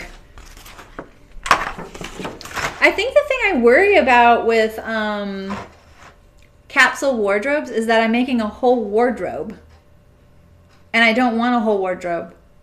Now, I know you could kind of look at it like, oh, I have these 3 pieces I need to add to flesh them out, right? You know what I mean? That's kind of why I've avoided those, because I'm like, well, I really don't need a whole lot, so I don't really want to add.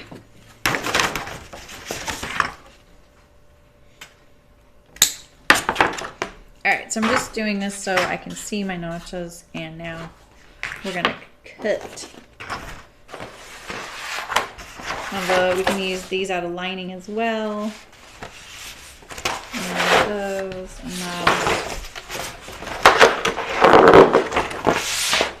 I'll remove my shirt out of the way. This last piece of paper I didn't use. And we're going to get the fabric out. Yay! Let's hope my blades are sharp enough. Move all of these things.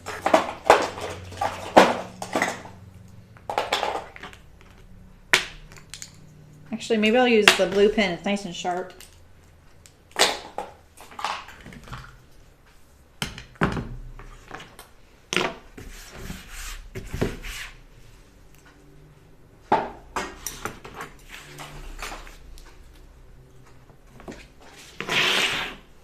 I have 3 weights. That should be enough.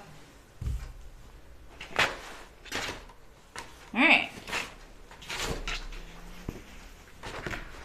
Is this one not full? Oh, this is folded. So I have actually already folded my fabric. Have I? Oh, no, I haven't. I haven't folded this one. I folded my my flannel so that I can just like pull it off. So... Oh, that's the way you do it, Jan? So you kind of like take like what you already have. Yeah, maybe I could do that. I'm going to do this on the back side so that's not kind of acting crazy on the camera. Yeah, exactly. Yeah, see, that's my thing, Malin, is that right now I kind of focus on like, I still sort of wear this ready-to-wear piece, so I'd like to replace it, you know? So, this is a good time for my speech on not all your fabric is cut on the grain when they cut it right here. So don't just line it up at the edge and expect it to not, to like be nice. So when I'm looking at it, which you can't see, is like... Can you see these little lines right here? The torquing that's happening. So it means I need to shift this right here to the left a little bit. And it'll show that it wasn't cut on green. No matter what they tell you. So now it'll lay flat without those torque lines. So, and see, look at how off it is. You know? I wish I would have ironed my selvage. Makes doing this a little easier. I'm just going to line it all up. I have a lot of fabric. Wow.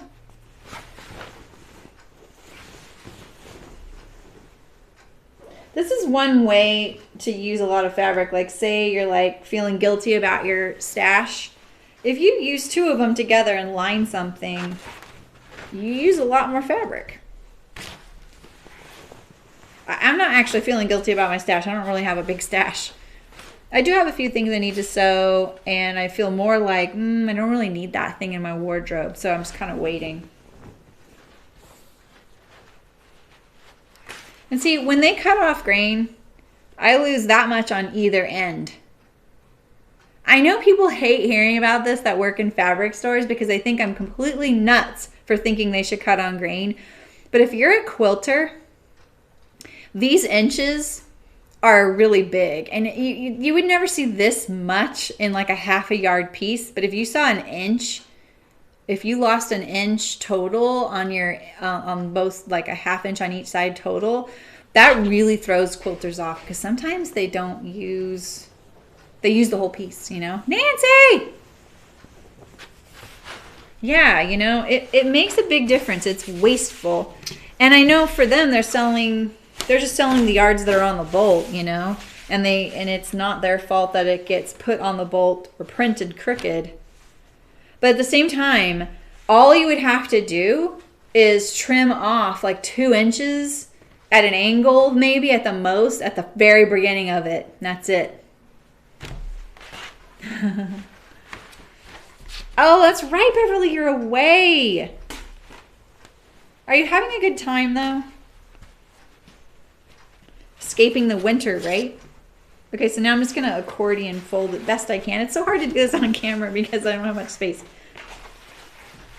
So let's just make sure. It does feel like, let me make sure that I got that.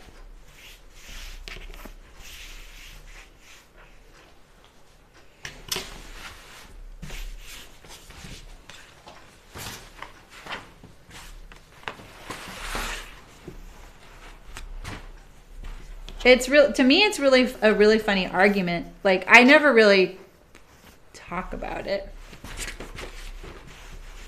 You know, like I don't really like want to argue with a fabric store clerk. It's not their fault, you know. And but it is a funny thing. Like if you get into a conversation about it, it really bugs people. It's kind of funny. It's like if you really wanted to pick a fight with someone. At a fabric store, that's what you talk about. How come you don't cut it on the grain? I would never say that, and because I know why they don't. But at the same time, in my opinion, their resistance to it is what makes me like laugh inside. I just think, but you're a sewist. You want things on the grain, and you're a quilter.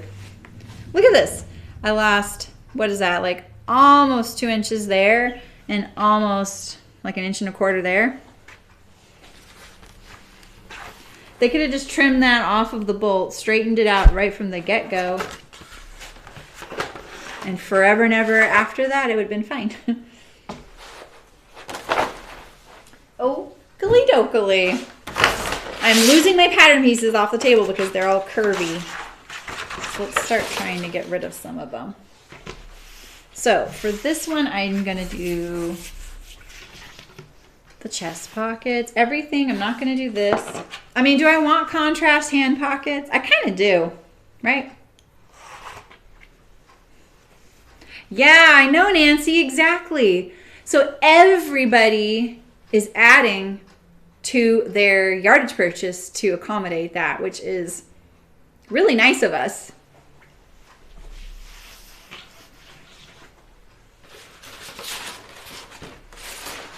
Okay, so I need these, not you. I'm gonna go get one more weight. For some reason, I only have 3. Oh, here we go.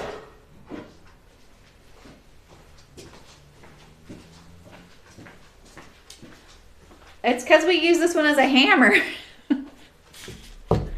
I know, right, Nancy?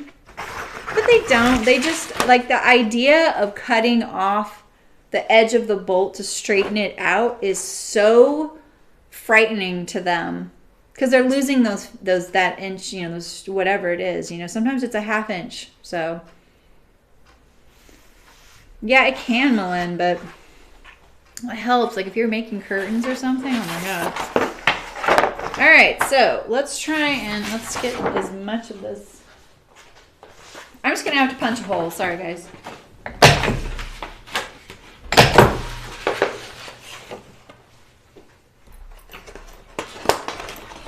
All right, I got those. Those aren't blocking the camera. I look kind of goofy today, don't I?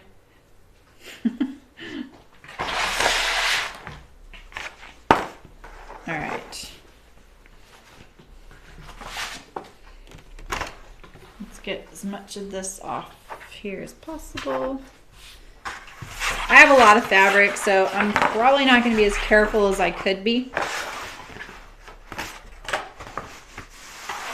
I need 2 of these.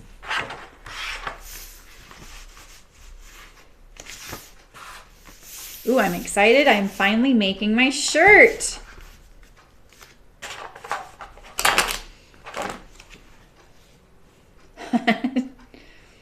That's funny, Terry. I feel like I just don't bring it up unless they start talking about something, you know, or whatever.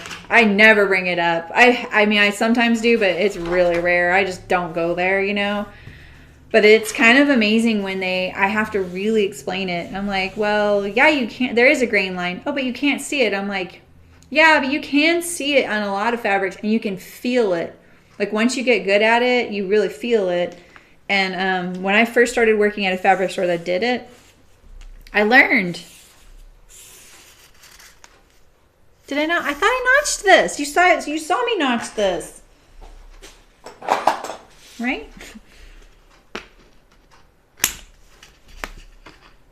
I don't like leaning under the camera.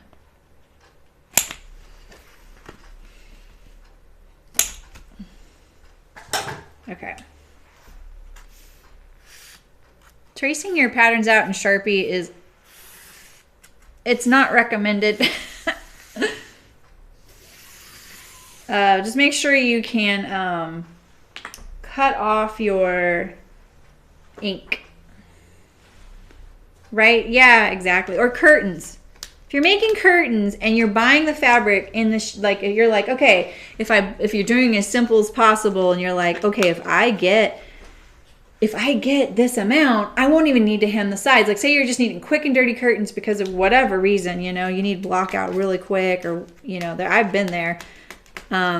Or you're someone in college that doesn't have a sewing machine, right? You're just trying to figure it out, and you're gonna like use that double stick stuff to hem the top and the bottom, you know, then maybe you need it. If you don't cut it on grain, they're gonna hang like this. I mean, if you're making quick and dirty curtains, maybe that's fine. But sometimes I've made curtains, and I did hem the sides, and they were off. They hung crooked, and I ended up I lost an entire curtain, so it was like 3 yards of fabric. Because I just had to recut all the other ones, and so I lost all of it, and I had to buy fabric for that first one. It was really annoying. All right, I'm going to look at my other pattern pieces I need here and slip them in. Okay, so I don't need you. Or you. I do need you. All of you guys can join the party. I don't need you. I do. Yes. And yes. No and no. Okay.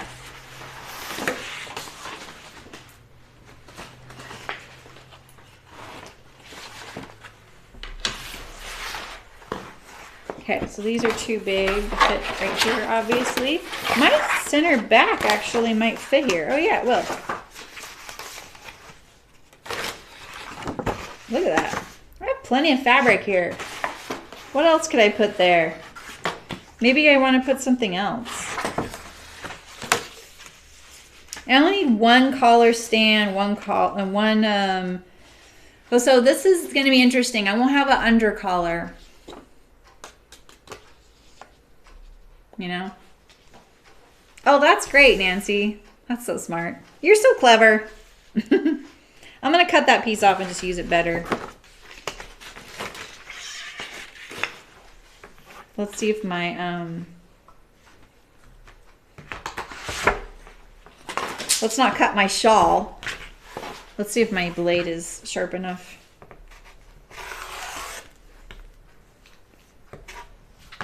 Which one do I want? This one. All right. Tracing patterns onto the fabric and then just cutting them out is by far the fastest way to cut out something. It's the bee's knees, in my opinion.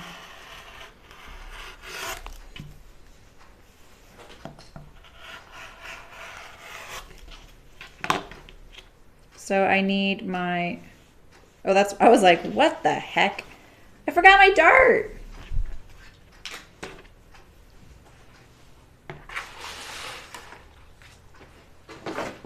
Didn't I? Oh, I don't have my dart on here, you guys. Oh my God. Thank God. Going too fast, going too fast.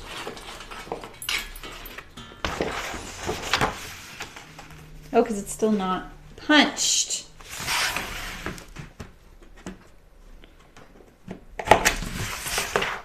Lots of pattern pieces on this one, you know?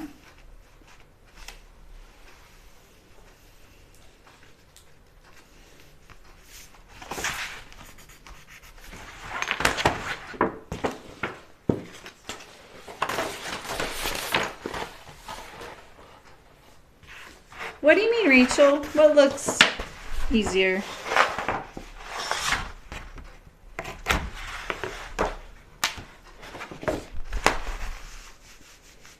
Marking darts is a little bit of the tricky part. I'm not going to use ink where the dart is. That's too risky. I shouldn't have even used it on the pocket. I don't know what I was thinking when I did that. I was thinking I was in a factory or something. You don't want ink. Ink can show through. What happens if I wash it and do something, you know? Oh, I know. Yeah, I mean, I do that a lot though. Like I do that.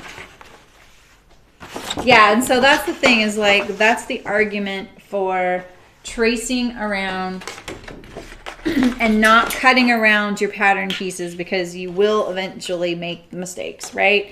And my assistant used to give me so much flack for that because it was the classic do as I say, not as I do thing. Because I'd be like, don't ever cut around the pattern pieces. And then I would be in a hurry and I would do it. And it was always me, the reason that the patterns were needing to be retraced again, you know. This is a one-way print too. Where'd my pen go?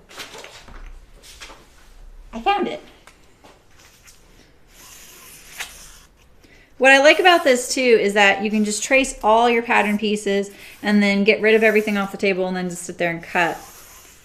You don't have to do it one at a time like I'm doing it, you know? So I think I will do this on this grain line. I always choose my collar. Collars are better on the length grains, especially the collar stand.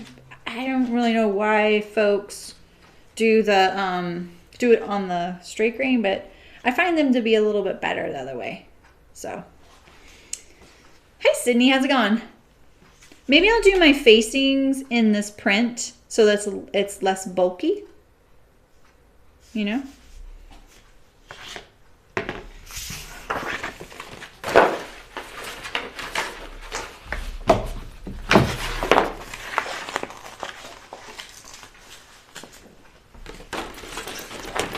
Okay, getting rid of my pattern pieces as I cut them.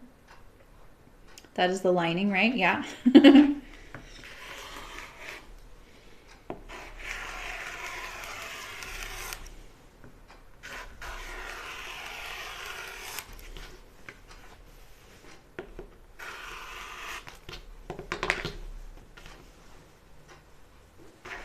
All right, what do I have here? I can do the facings in this.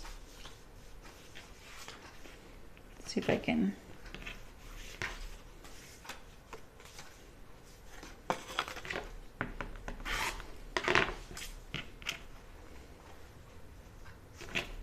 Keep it right side up.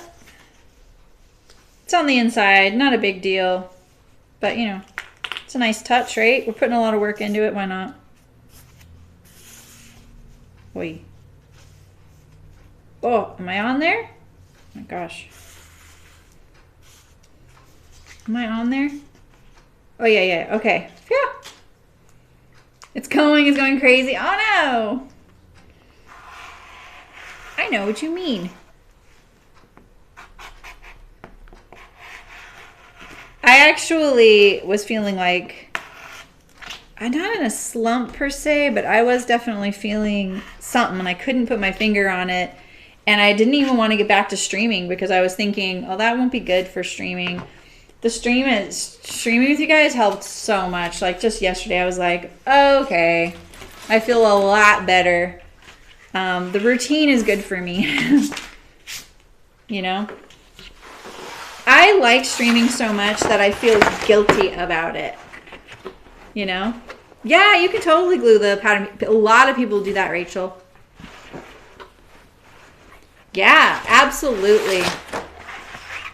Yeah, in fact, I like to also recommend, like, if it's a pattern you're going to use a lot, that when you initially decide, I'm going to make a manila or a hard copy of this and put it on nice oak tag paper, and after you do that and you cut it out, I recommend immediately tracing it off on another piece of paper and just hanging it up. You don't have to cut it out. You don't even need to transfer all the markings. Just write at the top of it what it is. Roll it up or gently fold it. Sometimes I just like loop fold it and then clip it together. That way, once you have used that pattern so much and maybe you accidentally clip a corner here and there or it gets torn or you lose a piece, you have that original tracing that's perfectly clean, and all you need to do is transfer your markings when you're ready, cut it out, and then trace it off again for the next time. You know, like that feels like that's the best thing I feel like to do. If it's something you're gonna do a lot of. I always did it with chicken boots patterns. And I'm so glad I did. Like when I got to making the patterns for like the home sew patterns, I was kind of doubting my patterns because they were so hammered. And I was like, oh, I have my tracing. And I went back to the tracing. So. Oh, that's good, Sydney. Yeah. I know. I'm kind of feeling like I need to do something totally different that is creative, and it popped into my head that maybe I'll do something quilt related because that's kind of new to me, and so it'll definitely be a complete departure, because when I do stuff like this, all I do is think about work because I can do this kind of mindlessly. I don't have my Grainline on here. Who did that?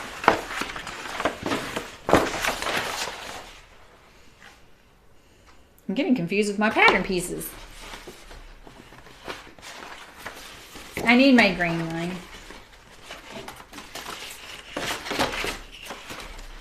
I mean, even if I just do a little tiny, like, wall hanging type of thing, you know, that's what I'm thinking. Like a little modern quilt, like a little, like, 18-inch square. That's what I'm thinking I'll do.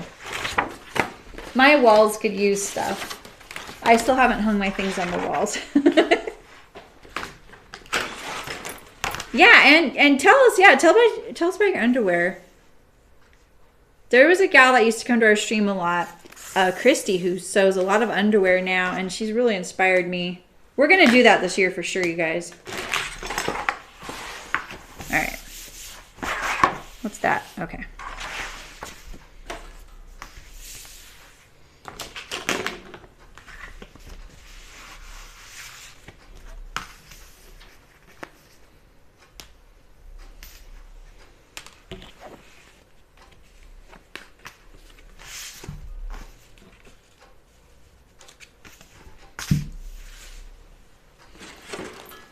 Oh, the Melly Sews. Okay.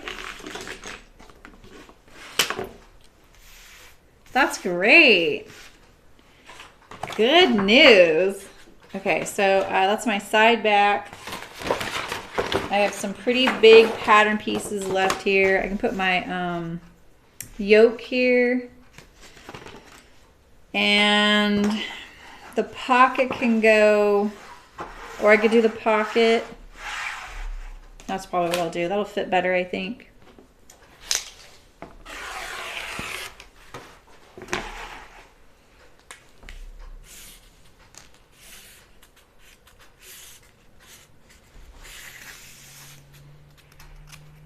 Where's my notch? I can't get in there. When you're tracing, I would recommend doing something like a soft lead pencil or a smaller tipped pen. Unless you're really fine with the ink. Or like what Nancy does is genius, you know, just use like the washable markers. Yeah, she did, Nancy. That's great. Ooh, that's such good news.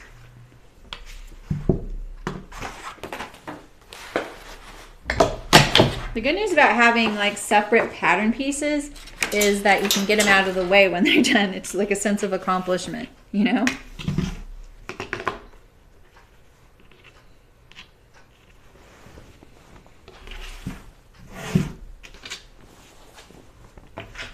If I was on my big table, I would probably trace everything and do that. Kind of set it aside and then do it all at once.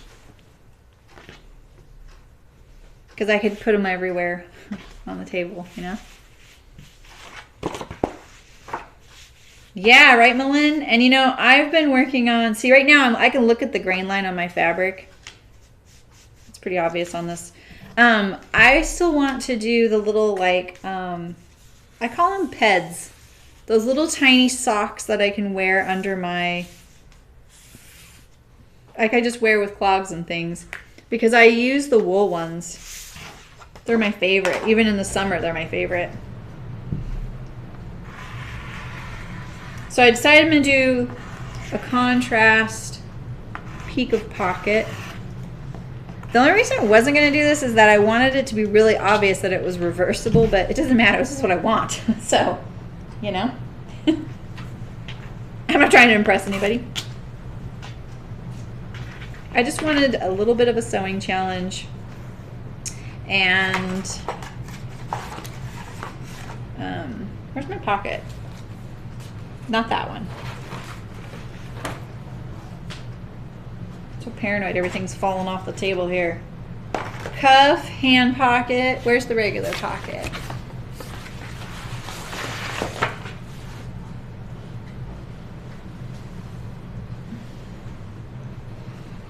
I didn't cut it yet, right?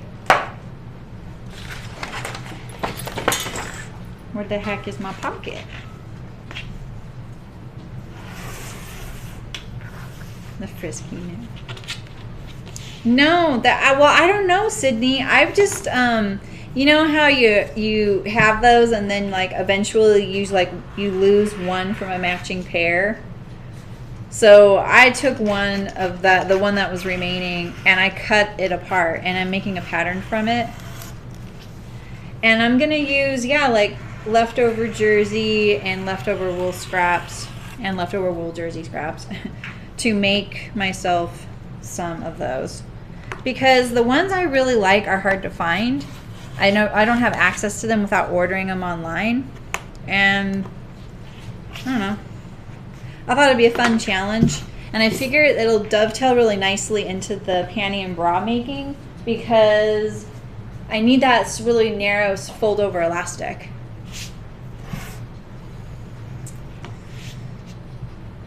Oh, that's cute, Sydney. Okay, where's my pocket? I just had it.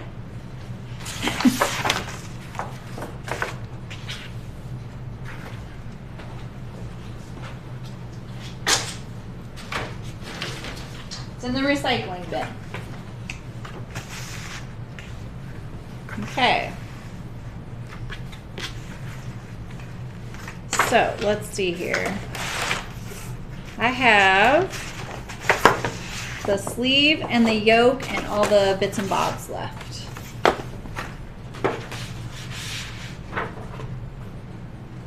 In the lining, at least.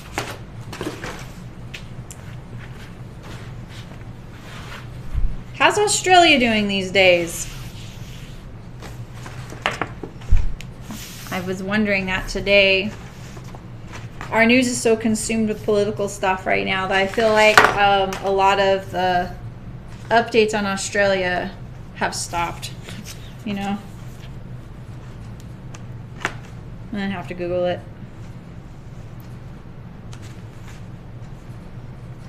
10.5 plus, wait,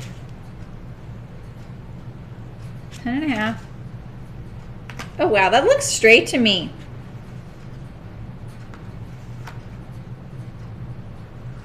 There we go.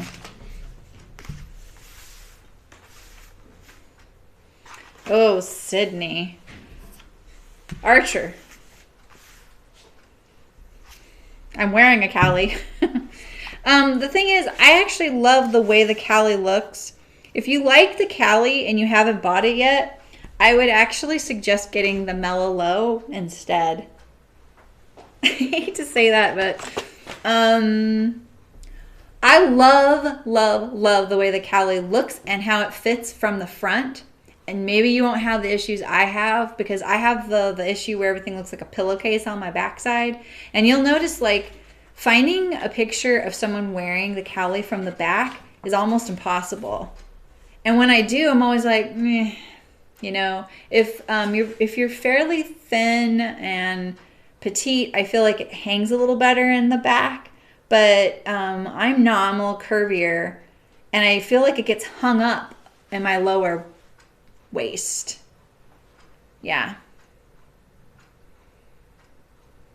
Oh, really, Nancy? Yeah. Yeah. Oh, no, Nancy, really? That's terrible. God. So, it's pretty easy to sew. I mean, the little popover placket can be a little intimidating. I did sew this on stream though, and it went really good, so you can watch that if you need help. And there's probably really great tutorials on their blog and stuff. But I feel like the pleat should be a lot smaller in the back. That would help, or there should just be some shaping. But if things just hang straight on your back, that's great. Mellow, it's M-E, here, let's see, can I type that? It's by Deer and Doe Patterns. Mellow, yeah, there we go. I made that as well. It is very, very similar, and there's something about it, it fits a little bit better. It also has the full placket, but I would just pick which one you like. This, does this have a collar stand? Oh yeah, they're really similar. I think you just pick which one you like better. They're really similar. But I'm very much team set-in sleeve, and neither one of those is a set-in sleeve. So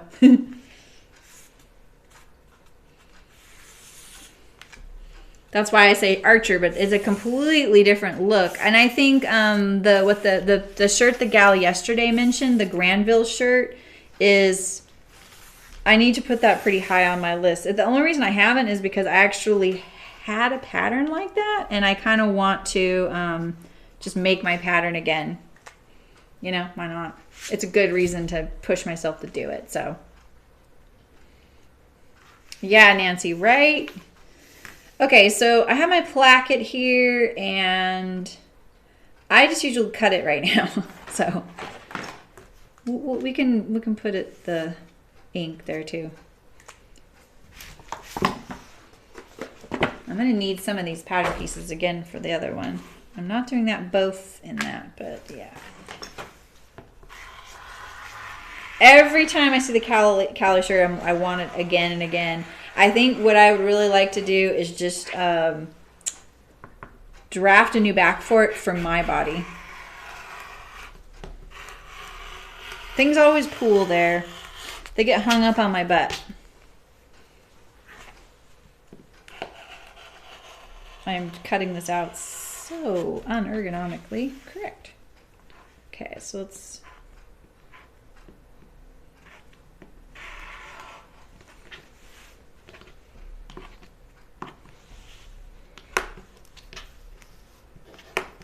Okay.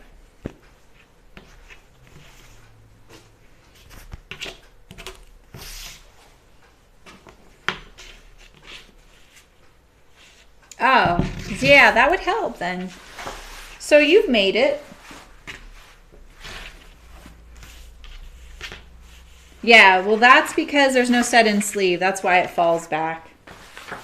That's because it's based on a kimono block, and the kimonos are supposed to do this. And so that's why when you don't have any definition, or, you know, basically the shoulder seam is a dart in disguise. It gives you that shaping. This gives you your shoulder slope. And so then when you set in the sleeve and you have these, you know, basically your seams here, darts, they're like, you know, hidden darts, then you have all your contouring. So, that's awesome, Terry. Okay, so I just need a yoke, and I need all my collars, and I need my pockets. So, and my cuffs. So I'm going to put a collar underneath one yoke. And I need binding. So I need to decide if my binding... Oh, or I could just do it as a slit. That's what I'm going to do. I'm really going for the whole reversible thing. It'll be fun. We're going to be sewing this thing for months. Okay, I've got those.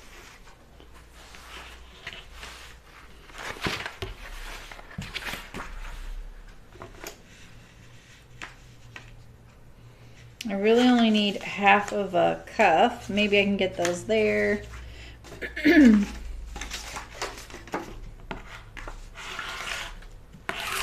right. We've got our pocket.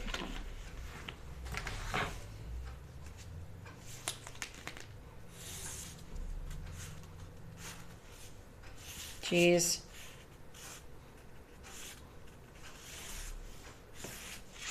So sloppy. This is like when people do this. This is like a funny little inside thing. This is like if you're gonna get hazed at work as a pattern drafter, they'd haze you for this. And it's totally tongue in cheek, but they would. It's kind of funny. You know, you got to teach precise people about something, or tease precise people about something, and that would be it. And the first time someone did it to me, I was like, but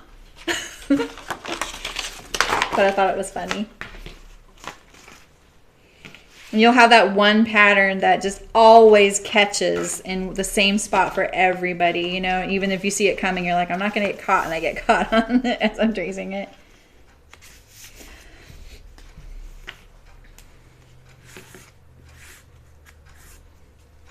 But the idea is always to keep your pattern looking as clean as possible.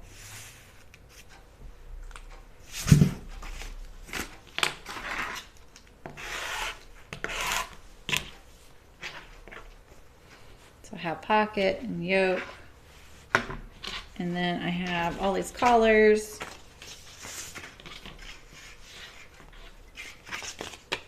So this would be right side up as I'm wearing it.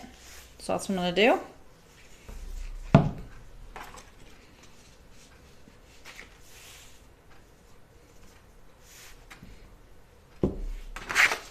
Can I get... Probably not. Maybe. Maybe. Oh, I really like the Cheyenne too. Yeah, I really like that one too, Mullen. Yeah, the archery is a bit big and boxy. It's totally not those silhouettes. But the Granville, I feel like, is a good happy medium for a lot of those things. What happened here? Keep the fabric relaxed. Did I get it on there? I did. Okay. So this, I'm gonna need that again. Let's get you close. So I might be able to get my cuffs out of this piece.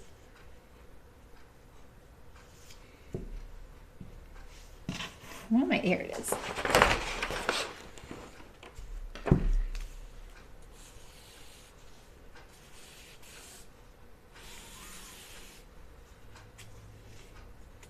And it's partly like if you are catching your pattern with your ink pen, especially if you're the one who cut the pattern out, that's extra ribbing because it's because you didn't cut it out smooth enough.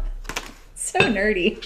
All right, so I don't have a specific cuff pattern for my lined version. So what I'm going to do is add a seam allowance to one edge here. What I find funny is how my cuff looks so small this way, but my shirt looks so big in other areas, you know?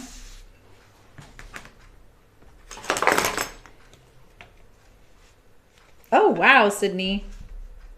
You know, what I found troublesome on that was the bias. Is it the back yoke that's on the bias? The Olia. Oh, yeah. I kind of remember that one. I feel like there's like not a whole lot of things right now to like new patterns. Not that I'm looking for new patterns. But then I'm like, you know, then I see like 5 new patterns on Instagram. I'm like, oh, maybe I'm wrong.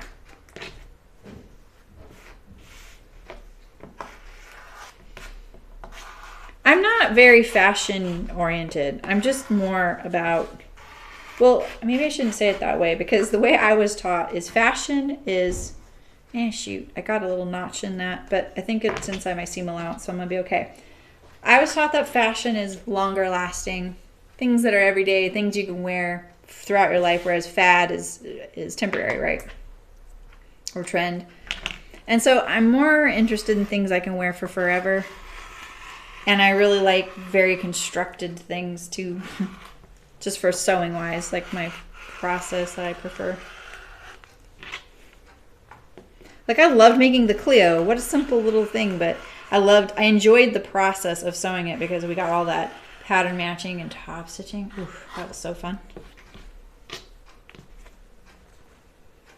Oh my gosh, go away. You know? Yeah, mine's a little snug through the hip too. It fits though. It's just that sewing that yoke on the bias in the fabric I had, which was a rayon. Even the gal, the pattern company, Hey June Handmade, when she saw mine, she was like, "Oh boy, that is pretty ambitious that you do the yoke on the bias. If the yoke had been with the center seam on the bias, it would be a lot more stable."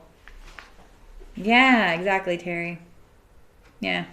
Okay, so let's see. Let me kind of do my checklist. Have I got all my pattern pieces for my lining now? I do, right? I have front, backs, yoke, pockets, collar. I don't need placket.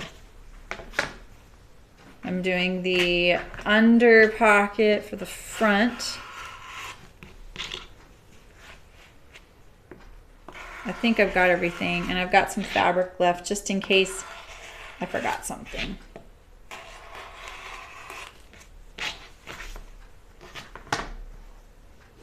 Okay.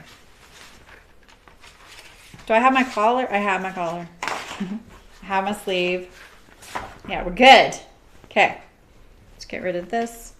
I'll probably use a woven fabric, like a poplin, as my interfacing this time. I'm going to put a piece behind the placket. And I'm going to put it in the collar and collar stand. So that's my plan with interfacing. So yeah, like I get the bias yokes. I think they're great, especially because they give you a little bit of ease. The rayon just didn't need it. The rayon already is pretty like forgiving, and it's pretty easy, you know. So, all right. So here's all our cutting pieces.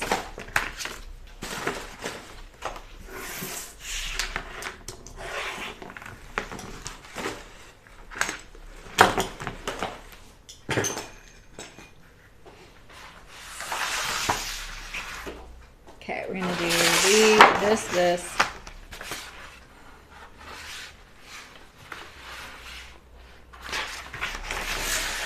These.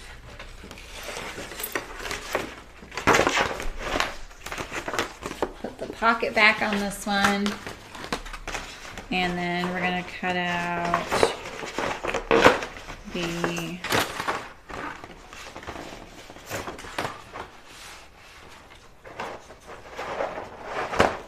That's funny, I put a lining. I put a blue Grainline on there. Night, Malin. There you are, Nancy. Oh, I saw that the Carly and the Machine thing, but I didn't know they were included in every box. You know what? Maybe I'll sign back up for that. How many of you are doing needle sharp? That sounds actually kind of fun to do that again.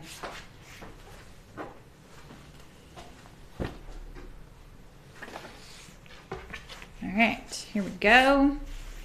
This is so soft. It's so plump. The fabric is really, it's just such a great yarn dyed flannel.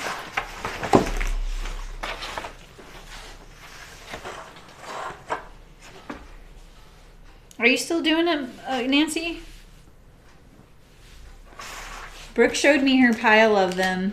I almost cried. She is way busier than me. I wanted to just take them all and sew them for her. Hopefully she's not listening right now, because she'd be like, done. Okay, this is, yeah, no. All right. Here's my front.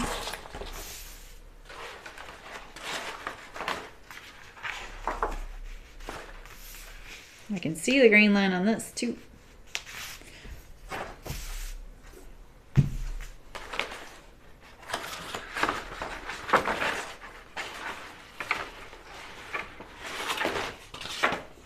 I don't need this.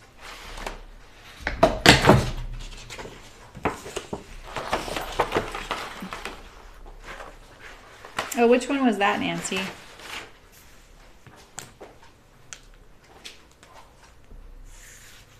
Yeah, I skipped a lot of boxes too. I think that's the key with that is being honest about if you like it, or you know what I mean? Like if you need it. Because I did it for a year, but I actually only sewed, I think, 7 things. So that's pretty. I skipped a lot too. Oh, the Sierra. Didn't you already have that though?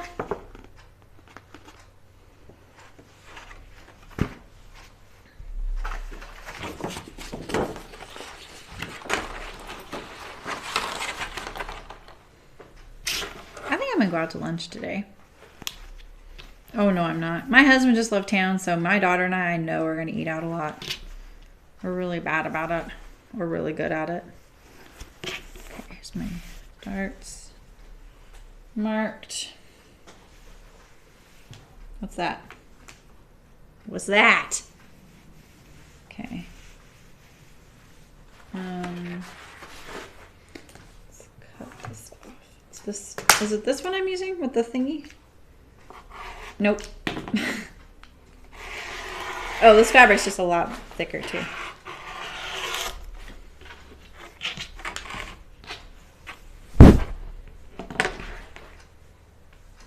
Oh. No, not the, so then not this. Oh, I'm thinking the Kielo. I'm like, I know you made it. Oh, sorry. I'm setting stuff on the microphone. I'm so sorry. Okay. This is the side back.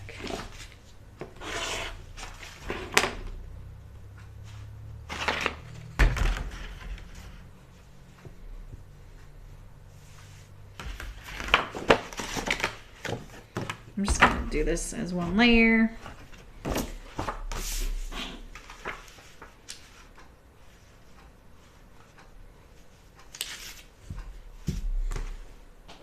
Yeah. I think for a time I got those two confused, that I thought there was either two dresses named the same thing, or I would look at the wrong hashtag and I would be so confused, you know?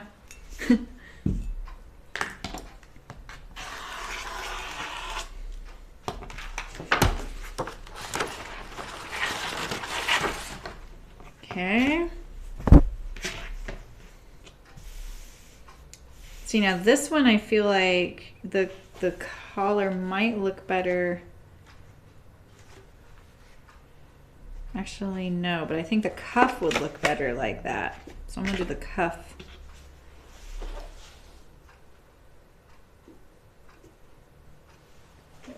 Right here.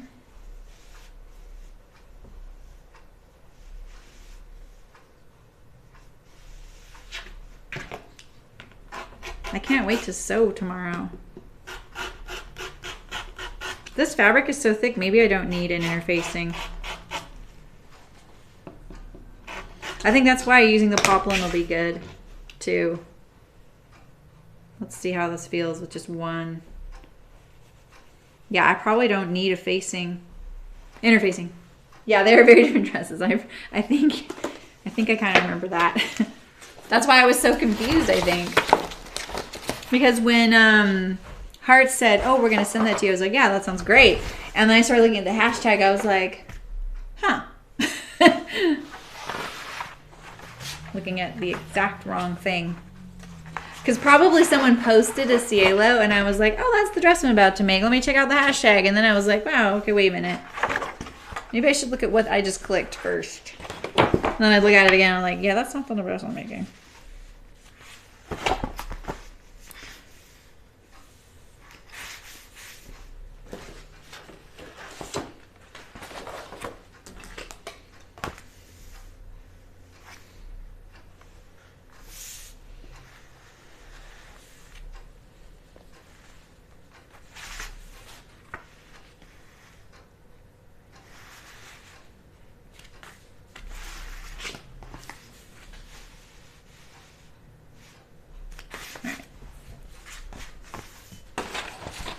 Pretty hard to tell the right and wrong side of this fabric, you know?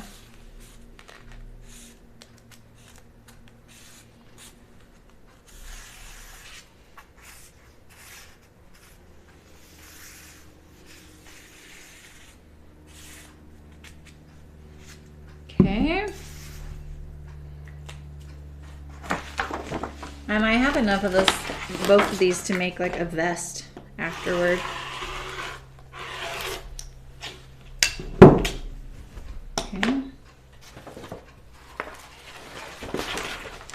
The yoke, which go good here, and then we could do our collar and collar. Not doing these two because that's the under collar pattern, which I'm not going to use on this since it's reversible. And then the bias I'm not going to use either for the sleeve placket. Okay, so that's for these two. That's for those two. Ooh, I have a lot of this. That's a bummer. I hate when I overbuy. I didn't iron this, and it's great. Like, I don't need to.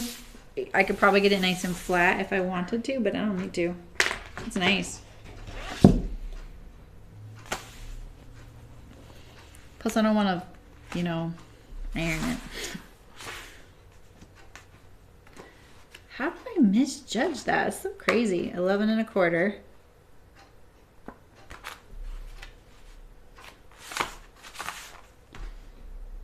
Dang. It looks straight. There we go.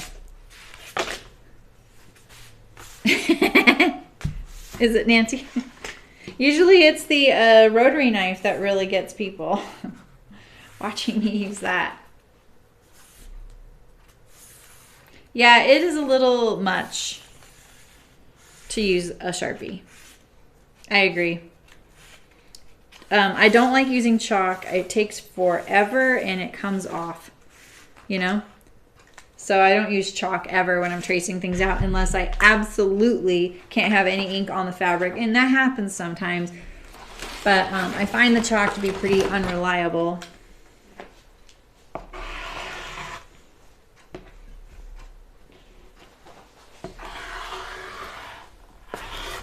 Okay.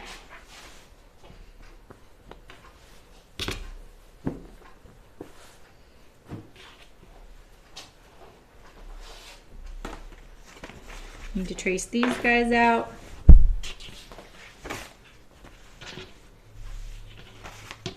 I think sometimes you'll notice that when I draft my pattern pieces,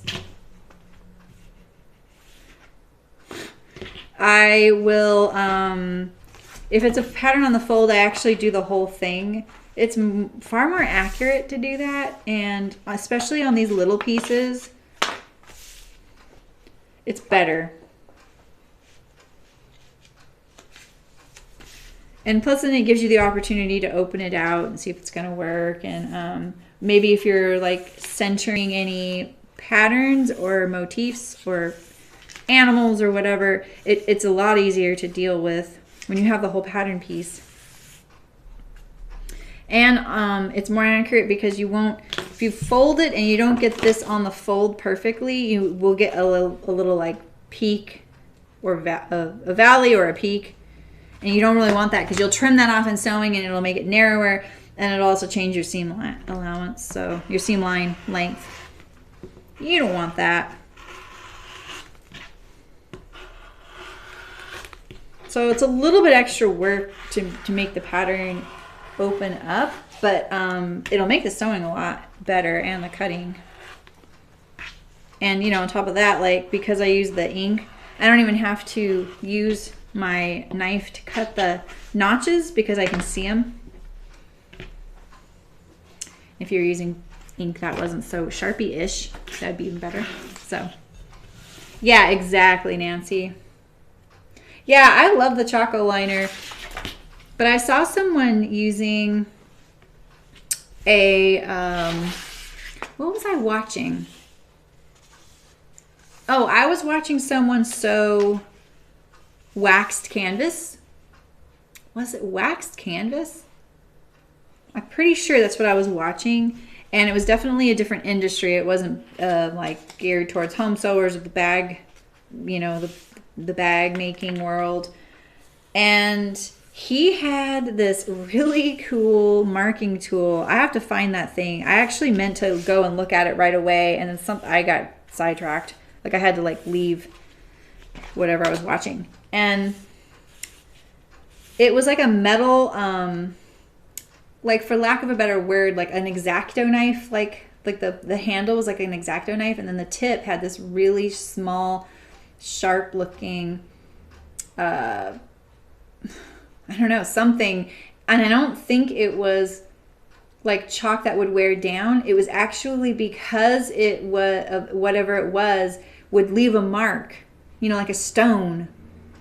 You know what I mean?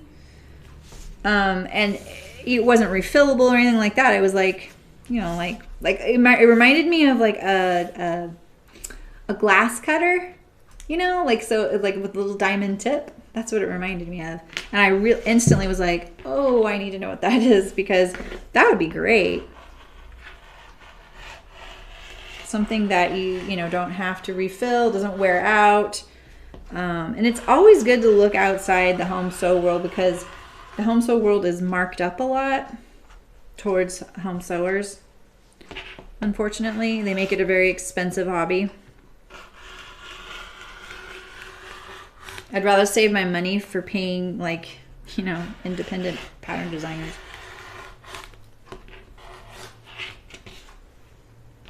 Here we go.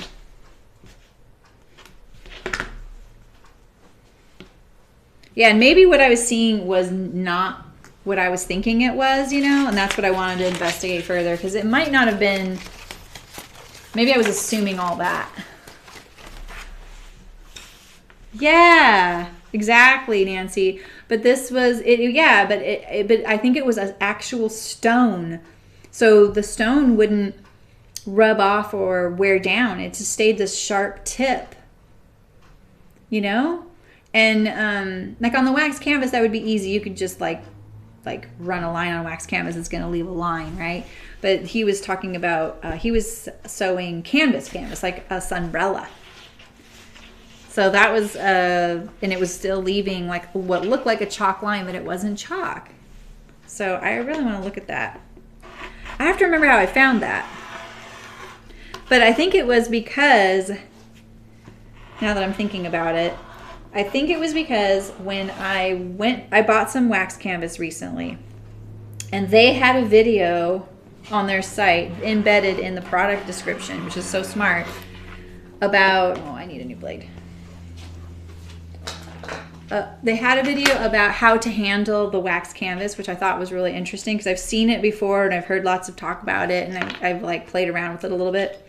But I was a little like worried about something in particular. I can't remember what it was.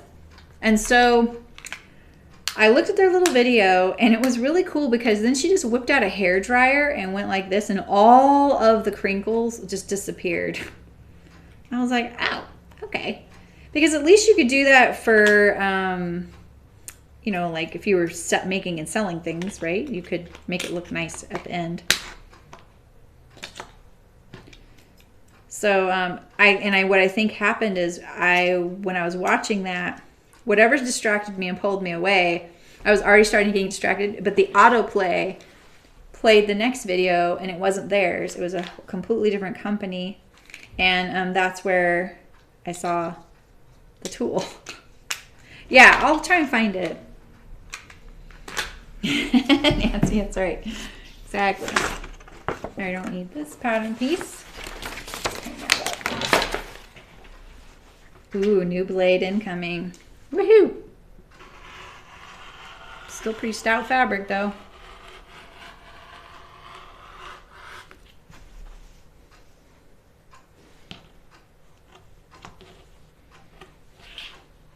I always pick up my edge because I don't want to cut too deep, you know? I'm definitely guilty of that.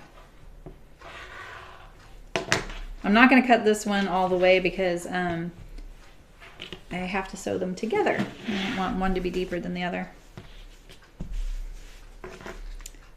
Yeah, I'll try and find it because I was really intrigued by it. I don't know if it was surface dependent, you know, like what surface you were using. I may be just totally, like, maybe I filled in too many blanks in wishful thinking. But like once I filled in those blanks and I thought that that's what it was, I was like, of course there's got to be something like that, you know?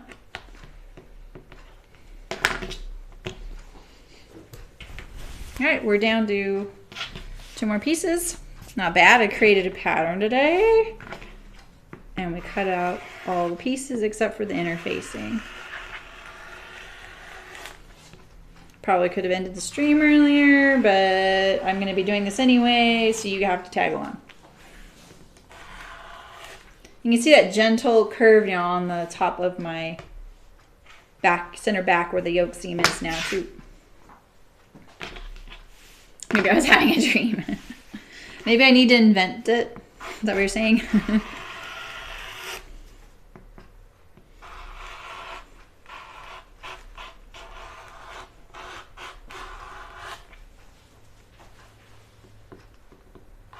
Trying to cut off my ink line completely.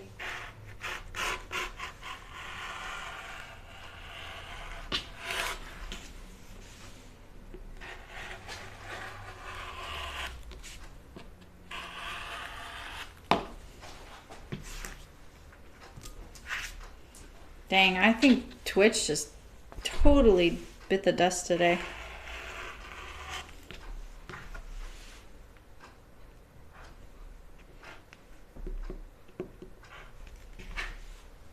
I don't really need these notches, but okay.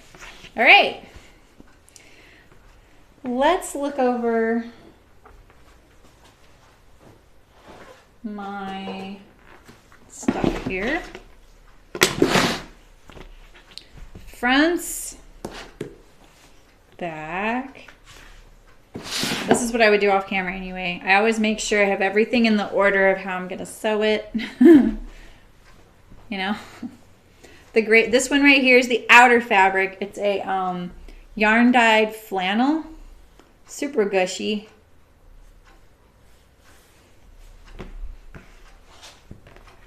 Sleeves.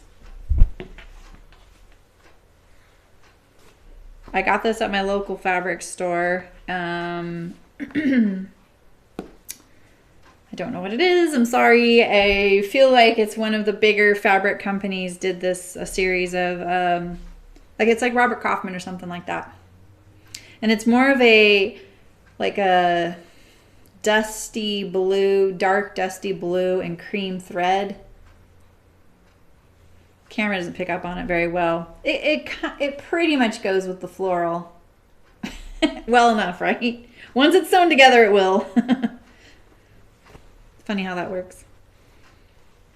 Okay, here's the yoke. Those are going to go together. These are the pockets. Let's go in the lining. All right, so we have our front and our backs. We need our pocket pieces here. So you guys, right here. That'll be the first thing we do is the pockets. Then we'll sew the back together.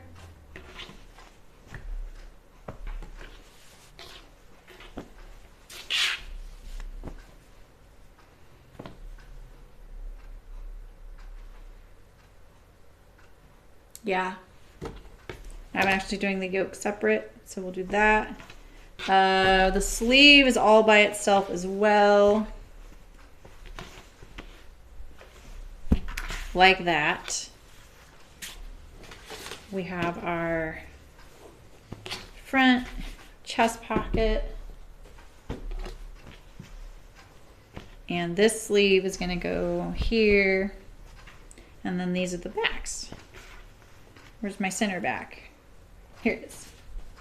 Okay.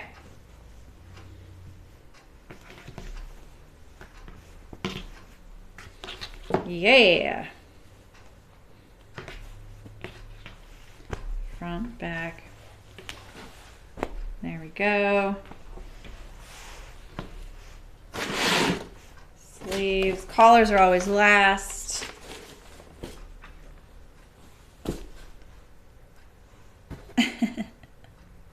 Yeah. Oh wait, and then let's see. This is what we're making without the little pleat. Reversible. It looks so dowdy here in the picture, but I think it's gonna be kind of cool, like a loose overshirt thing. So, all right, guys. Well, thanks for hanging in there, you guys. I know I did a ton of pattern alterations, and I really beat this Archer up, even though it's a fantastic pattern as is. And then I even took it further and made it into this pattern. So I think, though, what I really want now is I want to make an Archer with my new pattern, just like a regular one. So that might be coming up, or maybe I'll just make one because I really want to try it out now. I'm excited about that. So I'll be live Saturday at 11 a.m. Pacific, so same time. Yeah, me too, Sydney.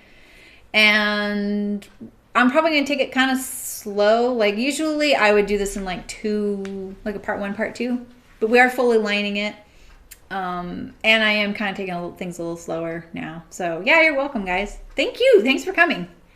Thanks for hanging out. And I'm sorry everyone on Twitch lost the stream. I don't know what happened there. But I will see you Saturday and we'll just hang out and sew together. I hope you're sewing something too. And yeah, and if you're a Patreon patron, make sure if you're interested in that wallet pattern, you grab it. There's other things on there too. And I'm going to start trying to do that regularly. So if you guys have, you know, simple patterns that you're wanting, let me know. I would consider it because I really want to stoke you guys out. Yeah, it was kind of complicated, huh, Jan? I think I made it a little overcomplicated, especially the sleeve adjustments. It's just because I modified the fit so much that it changed what I wanted to do to the sleeve. So, yeah. All right, you guys. Well, take care. I'll see you Saturday, and have a great rest of your week. And happy sewing. I can't even see my pattern, my screen, I mean, because of the patterns. I can't say goodbye. It's so awkward.